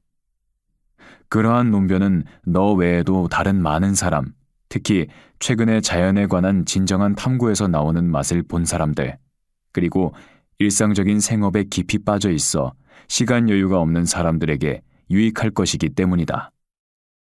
그러니 너는 내가 헤로도토스에게 간단하게 요약해 보낸 글에 나오는 나머지 내용과 함께 이 글에 나오는 것을 하나하나 익히고 철저하게 기억해야 한다. 먼저는 천체 현상을 다른 분야와 결합해 함께 다루든 독립적으로 다루든 천체 현상들에 대한 지식을 구하는 목적은 오직 평정심과 확고한 신념에 있고 그 밖에 다른 목적이 있다고 생각해서는 안 된다. 이것은 다른 모든 분야에서도 마찬가지다. 천체 현상을 다룰 때 우리는 설명이라고 할 수 없는 것을 억지로 갖다 붙여 어떤 현상을 설명하려고 해서는 안 되고 인간의 삶에 관한 여러 이론이나 그 밖에 다른 자연현상과 관련된 문제를 설명하는 데 사용한 것과 같은 탐구 방식을 써서도 안 된다. 예컨대 우주는 물체들과 감각으로 인지할 수 없는 성질의 것으로 이루어져 있다 라거나 원소들은 나눌 수 없다 라는 명제같이 현상과 일치하는 설명이 오직 하나밖에 없는 그런 모든 것을 탐구할 때 사용하는 방식을 천체 현상에 적용해서는 안 된다는 말이다. 이와는 달리 어떤 천체 현상이 발생하는 원인은 여러 가지여서 그 현상에 대한 설명이 우리 감각에 근거한 인지와 일치하는 경우는 여럿이기 때문이다. 자연학을 탐구할 때는 근거 없는 전제들과 미리 정해놓은 법칙들을 따르는 것이 아니라 현상들이 소리치는 것을 따라야 한다. 우리는 소란 없는 삶을 살아야 하고 그렇게 하려면 인간의 삶의 비이성적인 것과 근거 없는 생각을 비워내야 하기 때문이다. 여러 방식으로 설명될 수 있는 것 각각을 현상과 일치하는 방식으로 개연성 있는 이론을 사용해 설명하고 우리가 그 설명을 받아들이기만 하면 모든 소란은 잠잠해진다. 우리는 당연히 그래야 한다. 하지만 현상들과 일치하는 여러 이론 중 어떤 것은 받아들이고 어떤 것은 거부한다면 자연학에 관한 탐구에서 완전히 이탈해 신화로 다시 돌아가게 될 것이 분명하다. 천체에서 일어나는 일을 설명해 줄 단서들은 주변에서 일어나는 현상들 속에 있다. 천체에서 일어나는 현상을 우리는 볼 수 없지만 주변에서 일어나는 것은 볼 수 있다. 천체 현상은 여러 원인으로 생긴다. 하지만 우리는 각각의 천체 현상이 우리 감각에 제시한 것을 고수하면서도 이렇게 인지된 것과 부합하는 모든 설명 중에서 우리가 경험한 것으로 반증되지 않는 여러 설명을 찾아내야 한다. 별들과 지구를 포함하고 있고 모든 천체 현상이 일어나는 무대인 우리 세계는 하늘의 일부이자 무한한 우주 중에서 하나의 잘린 부분으로 경계를 갖고 있는데 이 경계가 해체되면 그 안에 있는 모든 것은 혼란에 빠진다. 이 경계는 성기게 되어 있을 수도 있고 촘촘하게 되어 있을 수도 있으며 회전 운동을 할 수도 있고 정지된 것일 수도 있으며 경계의 형태는 원형일 수도 세모꼴일 수도 있으며 그 밖에 다른 온갖 모습일 수도 있다. 이 모두가 가능한 것은 우리가 이 세계의 경계까지 가서 직접 볼 수 없는 상황에서 이 모든 설명 중 어느 곳도 세계에서 감각으로 인지하는 것으로 반증되지 않기 때문이다. 우리는 이런 세계가 무한히 많이 존재한다는 것을 안다. 이런 세계는 한 세계 안이나 세계들 사이에 어느 정도 비어있는 상당한 크기의 공간이 있는 경우 그곳에서 생성될 수 있지만 그 공간은 누군가의 주장과는 달리 완전히 비어있는 거대한 공간은 아니다. 한 세계를 생성해내는데 적합한 씨앗이 될 만한 입자들이 한 세계나 두 세계 사이 또는 여러 세계 사이에서 흘러나와 점진적인 결합, 분화, 다른 장소로의 위치 이동을 통해 적합한 입자들을 지속적으로 공급해 다른 입자들을 받아들일 수 있는 안정된 토대를 마련했을 때 한 세계가 생성된다. 어떤 사람들이 생각하는 것과는 달리 빈 공간 속에 원자들의 응집이나 소용돌이만 있으면 하나의 세계가 필연적으로 생겨나 다른 세계와 충돌할 때까지 계속 성장해 나가는 것이 아니기 때문이다. 그렇게 생각하는 사람들의 그러한 주장은 우리가 보는 현상들과 모순된다. 해와 달과 그 밖의 다른 별들은 처음부터 현재 모습으로 독자적으로 생성된 후 나중에 우리 세계에 편입된 것이 아니라 처음부터 이 세계 안에서 생성된 후 바람이나 불 또는 둘 모두의 성질을 지닌 입자들로 이루어진 것의 이합 집산과 소용돌이를 통해 점점 커진 것이다. 이것은 우리 감각이 인지하는 것과 일치한다. 해와 달과 그 밖의 다른 별들의 크기는 우리에게 보이는 그대로의 크기다. 에피쿠로스는 자연학 제11권에서 이렇게 말한다.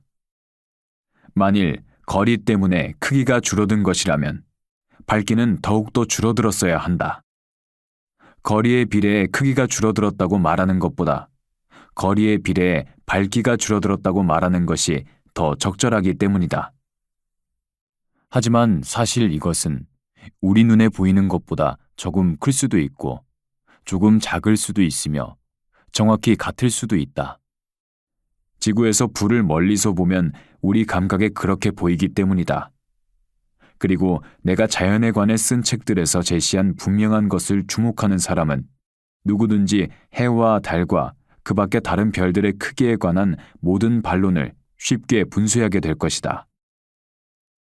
해와 달과 그 밖의 다른 별들이 뜨고 지는 것은 불이 켜지는 것과 불이 꺼지는 것에 따르는데 이 천체들이 뜨는 곳과 지는 곳에서는 이 각각의 결과를 일으키는 환경이 조성되기 때문이다.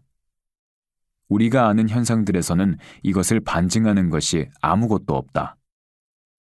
또는 이 천체들이 뜨고 지는 것은 지구 위로 나타났다가 다시 지구가 앞에서 그 천체들을 가리기 때문일 수도 있다. 우리가 아는 현상들에서는 이것을 반증하는 것이 아무것도 없다. 천체들의 운동은 하늘 전체가 회전하기 때문일 수도 있고 하늘은 정지해 있는데 세계가 생성될 때 처음부터 생겨난 어떤 필연적인 힘 때문에 이 천체들만 동쪽으로 회전하는 것일 수도 있다. 언제나 자신과 가까운 곳으로 계속 확산해 나가는 불의 성질에 따라 생기는 극도의 열기에 의해 해와 달의 북회기선과 남회기선이 존재하는 것은 하늘이 기울어져 있어 이 천체들이 특정 계절이 되면 그 회기선들로 돌아가지 않을 수 없기 때문일 수 있다. 또는 공기 저항 때문일 수도 있고 불이 붙는 물질이 회기선을 따라서는 연속적으로 있는 반면 다른 곳에는 없기 때문일 수도 있으며 이 천체들은 처음부터 그런 식의 회전 운동을 하도록 되어 있기 때문일 수도 있다.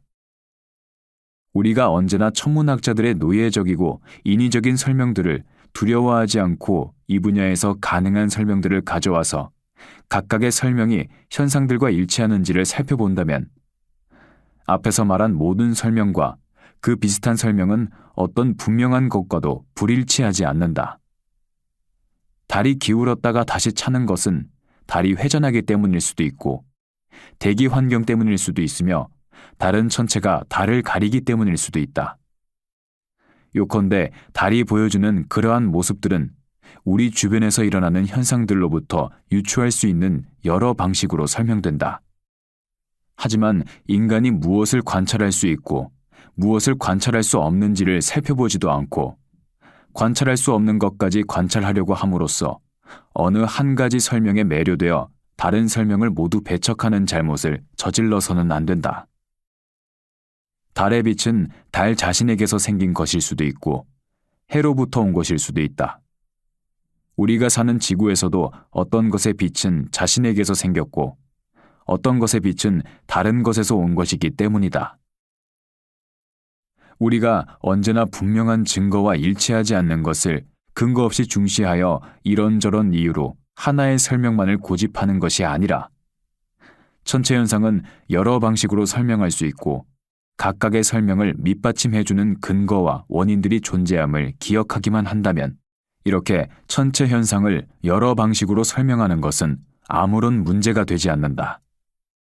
달 표면의 모습이 바뀌는 것은 달이 자신의 서로 다른 부분을 차례로 보여주기 때문일 수도 있고 다른 천체가 달 앞에서 가리기 때문일 수도 있으며 우리가 주변에서 볼 수 있는 현상들과 일치하는 여러 원인 때문일 수도 있다. 분명한 것을 거부한다면 진정한 평정심을 얻을 수 없으므로 우리는 모든 천체 현상에서 이러한 탐구 방식을 포기해서는 안 된다. 일식과 월식이 일어나는 것은 해와 달의 불이 꺼지기 때문일 수도 있고, 지구 또는 우리 눈에 보이지 않는 어떤 다른 천체가 해나 달의 앞을 가리기 때문일 수도 있다. 우리는 지구에서도 그런 비슷한 일이 일어나는 것을 관찰한다.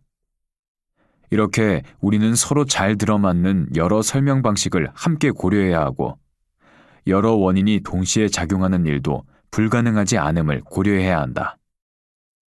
에피쿠로스는 자연학 제12권에서 동일하게 말하고, 또한 달이 자기 그림자를 해에 들이울 때 일식이 일어나고 지구가 자신의 그림자를 달에 들이울 때 월식이 일어난다는 말을 덧붙이며, 월식은 달이 뒤로 물러나기 때문일 수도 있다고 말한다.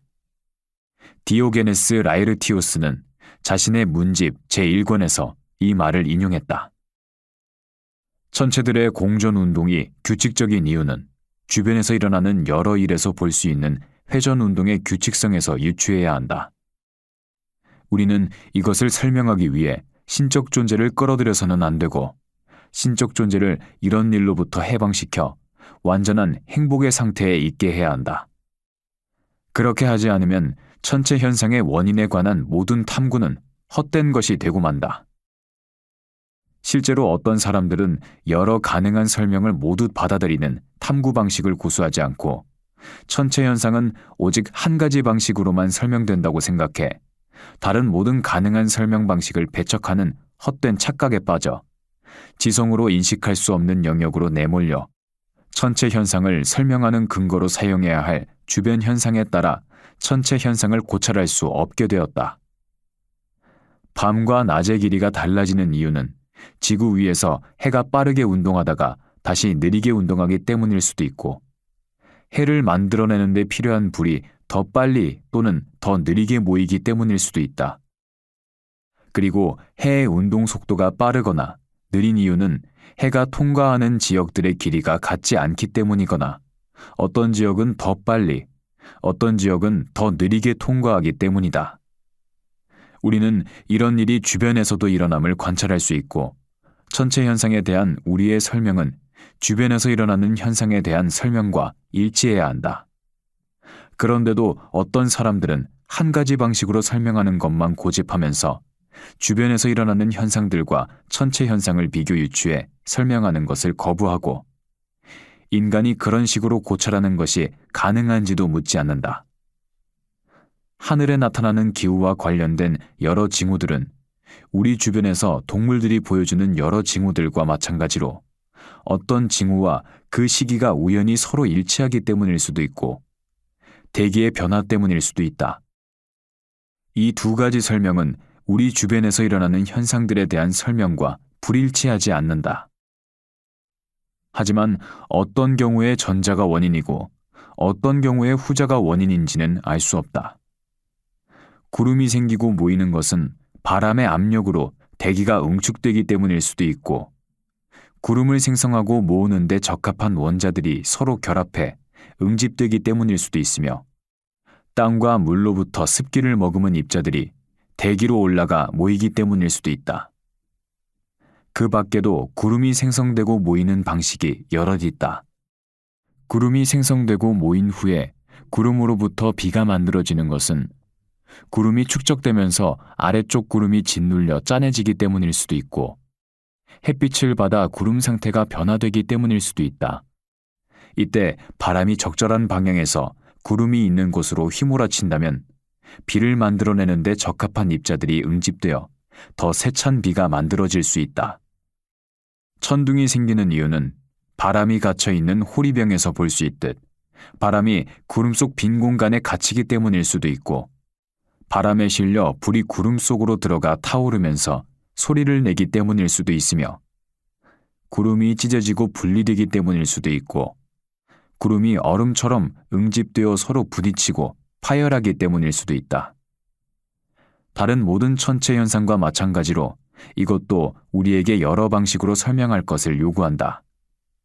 마찬가지로 번개도 여러 원인으로 생긴다.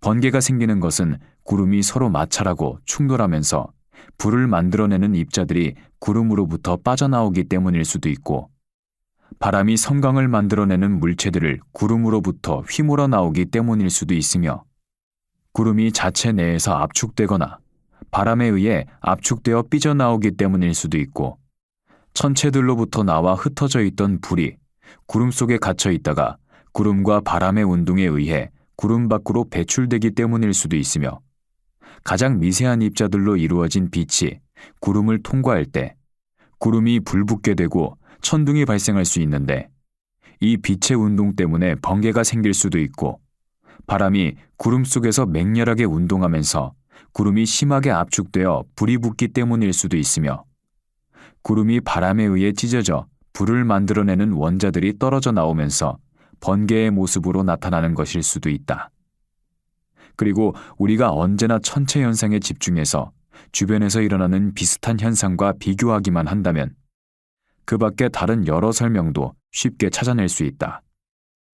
구름이 앞에서 말한 것처럼 모이면 번개가 천둥보다 먼저 발생한다. 바람이 구름을 덮침과 동시에 번개를 만들어내는 입자들이 구름으로부터 강제로 배출되고, 그런 후에 바람이 구름 속에서 휘몰아치면서 우르릉 쾅쾅하는 소리를 만들어내기 때문이다. 또는 번개와 천둥이 동시에 발생하지만 번개가 우리를 향해 더 빠른 속도로 운동하고 그 뒤에 천둥이 우리에게 도달하기 때문이다. 이것은 누가 어떤 것을 부딪혀 소리를 내는 것을 우리가 멀리서 관찰했을 때 목격하는 현상이다. 벼락이 발생하는 것은 많은 바람이 구름 속에서 모이고 압축되어 불이 붙어 맹렬하게 타오르다가 그 일부가 떨어져 나와 아래쪽으로 더 맹렬하게 방출되기 때문일 수도 있는데, 그 일부가 떨어져 나오는 이유는 구름이 압축되면서 구름이 있는 지역들이 차례로 밀도가 높아지기 때문이다. 또는 천둥이 만들어질 때와 마찬가지로 구름이 차례로 압축되면서 구름 속에서 바람에 의해 아주 커지고 맹렬하게 타오르게 된 불이 구름 속에 있는 인근 지역들로 물러날 수 없어 구름을 뚫고 나오기 때문에 벼락이 발생하는 것일 수도 있다. 일반적으로 벼락이 많이 발생하는 높은 산 근방에서 우리가 오직 신화를 배제한다면 벼락이 발생하는 그 밖의 다른 원인도 찾아낼 수 있다. 그리고 보이는 현상들을 잘 따라가면서 보이지 않는 것에 대한 증거를 얻는다면 우리는 신화를 배제할 수 있게 된다. 태풍이 생기는 것은 구름 속에서 결집해 맹렬해진 바람에 의해 압축된 구름을 바깥쪽 바람이 사방에서 수평으로 밀어붙일 때 그 구름이 기둥 모양을 이루어 아래쪽으로 쇄도하기 때문일 수도 있고, 원 모양으로 소용돌이 치는 바람을 안개가 위로부터 내리누르기 때문일 수도 있으며, 구름 속에서 거센 흐름을 형성한 많은 바람이 주변에 있는 압축된 공기를 뚫고 수평으로 지나갈 수 없기 때문일 수도 있다. 태풍이 육지에 불면 바람의 움직임에 따라 온갖 회오리 바람이 생기고, 태풍이 바다에 불면 바다 회오리가 생긴다. 지진이 발생하는 것은 바람이 땅속의 틈새들로 파고들어 균열을 일으켜 작은 덩어리들로 단층화된 땅이 지속해서 움직이기 때문인데, 이때 땅에 큰 흔들림이 생긴다. 이 경우에 바깥에 있는 바람이 땅속으로 들어갈 수도 있고, 땅의 기반이 무너질 때 지하 동굴에 갇혀 있던 공기가 바람으로 변하기도 한다. 또는 땅에 많은 기반이 무너져 생겨난 충격이 확산되다가 이 최초 충격이 더 단단하게 뭉친 땅덩어리에 부딪혔어도 지진이 발생할 수 있다. 그 밖에도 지진을 발생시키는 다른 많은 원인이 있다. 종종 이물질이 지속해서 조금씩 땅속으로 유입되거나 땅속에 많은 양의 물이 모일 때도 바람이 생기고, 약간의 바람이 땅의 많은 빈 공간 속으로 들어가 내부에 있는 바람들을 휘저어서 바람을 확산시킬 때도 다른 바람들이 생긴다. 우박이 생기는 것은 사방에서 모인 바람 입자들이 더욱 단단하게 응집되었다가 쪼개지기 때문일 수도 있고, 물 입자들을 결합하거나 쪼개서 여러 부분으로 동결시키거나 전체를 한 덩어리로 만들기도 하는 바람 입자에 의해 물 입자들이 적당히 응집됨과 동시에 쪼개지기 때문일 수도 있다. 우박의 모양이 둥근 것은 우박의 모든 모난 부분이 다 녹기 때문일 수도 있고, 누군가가 말했듯 우박이 만들어질 때 물 입자나 바람 입자들이 모든 곳에서 균일하게 들러붙기 때문일 수도 있다. 눈이 생기는 것은 조건에 맞는 구름이 바람에 의해 지속적이고 강력하게 웅축되고, 구름 속에 적절한 크기의 구멍들이 존재할 때 미세한 물 입자들이 그 구멍들을 통해 구름을 빠져나와 내려오다가 구름 아래에 있는 혹독하게 추운 지역에서 응결되기 때문일 수도 있다. 또는 습기를 머금은 균일한 밀도를 지닌 구름이 나란히 있으면서 서로 압박할 때 물 입자들이 응결되어 눈이 생길 수 있는데, 봄에는 이 물 입자들이 응결되어 우박이 되는 경우가 아주 흔하다. 또는 응결된 구름이 서로 마찰을 일으킬 때 그 구름 입자가 떨어져 나와 서로 응집해 눈을 만들 수 있다. 그 밖에도 눈을 만드는 다른 원인은 많다. 이슬이 생기는 것은 이런 종류의 물기를 만드는 입자들이 대기 중에서 서로 만나기 때문일 수 있고, 습한 지역이나 물이 있는 지역에서 생긴 입자들이 대기 속으로 올라가 서로 만나 응집되어 물기를 생성한 후 아래쪽으로 다시 떨어지기 때문일 수도 있는데, 우리는 주변에서 이와 비슷한 일이 일어나는 것을 많이 관찰한다. 이슬은 습한 지역이나 물이 있는 지역에서 가장 많이 만들어진다. 서리가 생기는 원인은 이슬이 생기는 원인과 다르지 않다. 이슬을 만들어내는 입자들이 차가운 대기를 만나 그대로 응결되면서 서리가 만들어진다. 얼음이 생기는 것은 물에서 둥근 입자들이 빠져나가고, 물에 있던 기존의 삼각형 모양을 비롯해 날카로운 각을 지닌 입자들이 응집되기 때문이거나, 밖으로부터 물로 유입된 날카로운 각을 지닌 입자들이 많아지고 응집되어 물에 있던 기존의 둥근 입자를 몰아내기 때문일 수도 있다. 무지개가 생기는 것은 해가 물기를 머금은 공기에 비치기 때문이거나, 햇빛과 공기가 특정 방식으로 결합하기 때문일 수도 있다. 후자의 경우 그러한 결합으로 무지개를 이루는 모든 색이 만들어지거나 한 가지 색만 만들어지는데, 이렇게 결합된 것이 주변 공기의 여러 부분에 비쳐 반사되면 그 공기는 우리가 보는 무지개색을 띈다. 무지개 형태가 둥근 것은 햇빛이 공기에 비쳐 반사되는 모든 부분을 우리 눈이 동일한 거리에서 보기 때문일 수도 있고, 공기 또는 구름 속에 있는 원자들과 해에서 나온 원자들이 이렇게 둥근 모양으로 결합하기 때문일 수도 있다. 달무리가 생기는 것은 달 주변 공기가 달에 접근하기 때문일 수도 있고, 달 주변의 공기가 달에서 유출되어 나오는 것을 균일하게 차단하면서 그 유출된 것이 갈라진 곳이 전혀 없는 원형의 구름 모양으로 포진하기 때문일 수도 있으며, 달을 사방으로 균일하게 에워싸는 공기의 흐름이 차단되면서 두터운 층을 형성해 달을 감싸기 때문일 수도 있다. 이렇게 두터운 층이 여러 곳에서 형성되는 이유는 그런 결과를 만들 수 있을 정도로 외부의 어떤 흐름이 달 주변 공기를 압박하거나 열기가 달 주변 공기의 통로를 차단하기 때문이다. 해성이 생기는 것은 대기 상층부에서 특정 조건이 형성되면서 불이 일정 기간 특정한 지역에 모이기 때문일 수도 있고, 우리 위에 있는 하늘이 일정한 시간 간격을 두고 특정하게 움직일 때 그런 별들이 나타나는 것일 수도 있으며, 그런 별들이 특정 조건 아래서 우리가 볼 수 있는 지점으로 스스로 이동해 모습을 드러내는 것일 수도 있다. 그리고 해성이 사라지는 것은 방금 말한 것과 정반대 이유들 때문이다. 어떤 별들이 뜨거나 지지 않고 제자리에서 회전하는 것은 누군가가 말했듯 우주의 그 부분은 정지해 있고 나머지 부분들이 그 주위를 회전하기 때문일 수도 있고, 공기의 회오리 바람이 그 부분을 에워싸고 있어 그 별들이 다른 별들처럼 뜨거나 지지 못하는 것일 수도 있으며, 별들이 뜨고 지는 데 필요한 연료가 그 별들이 머물러 있는 그곳에만 있고 주변에는 없기 때문일 수도 있다. 그 밖에도 이런 일이 일어나는 다른 여러 원인이 있을 수 있고, 현상과 일치하게 추론할 수 있는 사람은 그 원인을 찾아낼 수 있을 것이다. 어떤 별들은 규칙적인 궤도를 따라 움직이지만 어떤 별들은 불규칙적인 궤도를 따라 움직이는 것이 사실이라면, 모든 별은 처음에는 원형 궤도를 따라 움직였지만 어떤 강제력이 작용해 어떤 별들은 계속해서 처음과 동일한 궤도를 따라 규칙적으로 움직이는 반면 어떤 별들은 불규칙성이 포함된 궤도를 따라 움직이게 된 것일 수 있다. 하지만 별들이 지나가는 지점들에 펼쳐져 있는 공기가 어떤 곳에서는 별들에게 균일하게 연료를 공급해 주어 별들이 규칙적인 궤도를 따라 움직일 수 있게 해주지만 어떤 곳에서는 연료 공급이 균일하지 못해 우리 눈으로 보는 불규칙적 일탈이 초래되는 것일 수 있다.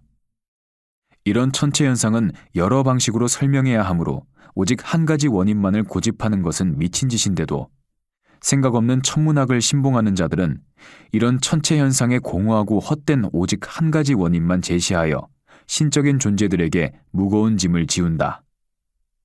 어떤 별들이 다른 별들에 비해 뒤처지는 것으로 보이는 이유는 그 별들도 다른 별들과 동일한 궤도를 따라 돌지만 더 느린 속도로 돌기 때문일 수 있고 그 별은 다른 별들과 반대 방향으로 움직이지만 다른 별의 소용돌이에 의해 뒤로 끌려가기 때문에 그렇게 보일 수도 있으며 모든 별이 동일한 방향으로 돌지만 어떤 별들은 더 긴 궤도를 따라 돌고 어떤 별들은 더 짧은 궤도를 따라 돌기 때문일 수도 있다.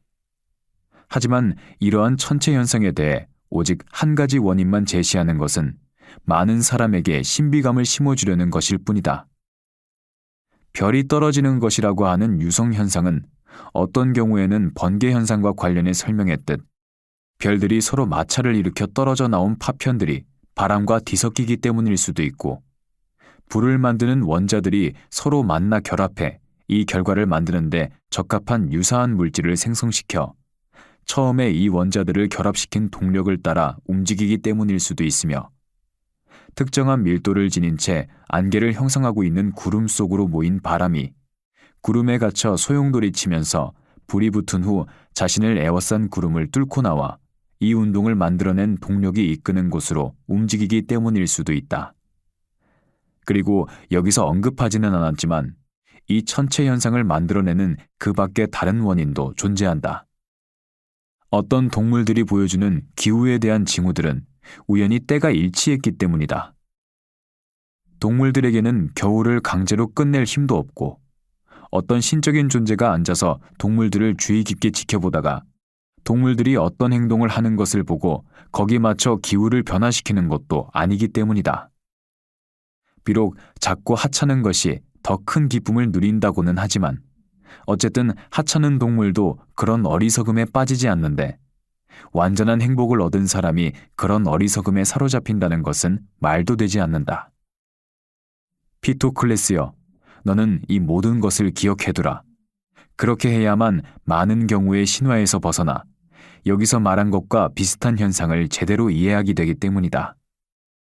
그러나 무엇보다도 제1원리, 무한, 그 비슷한 것에 관한 연구, 또한 참과 거짓의 기준, 느낌, 이런 것을 탐구하는 목적을 집중하여 연구하라.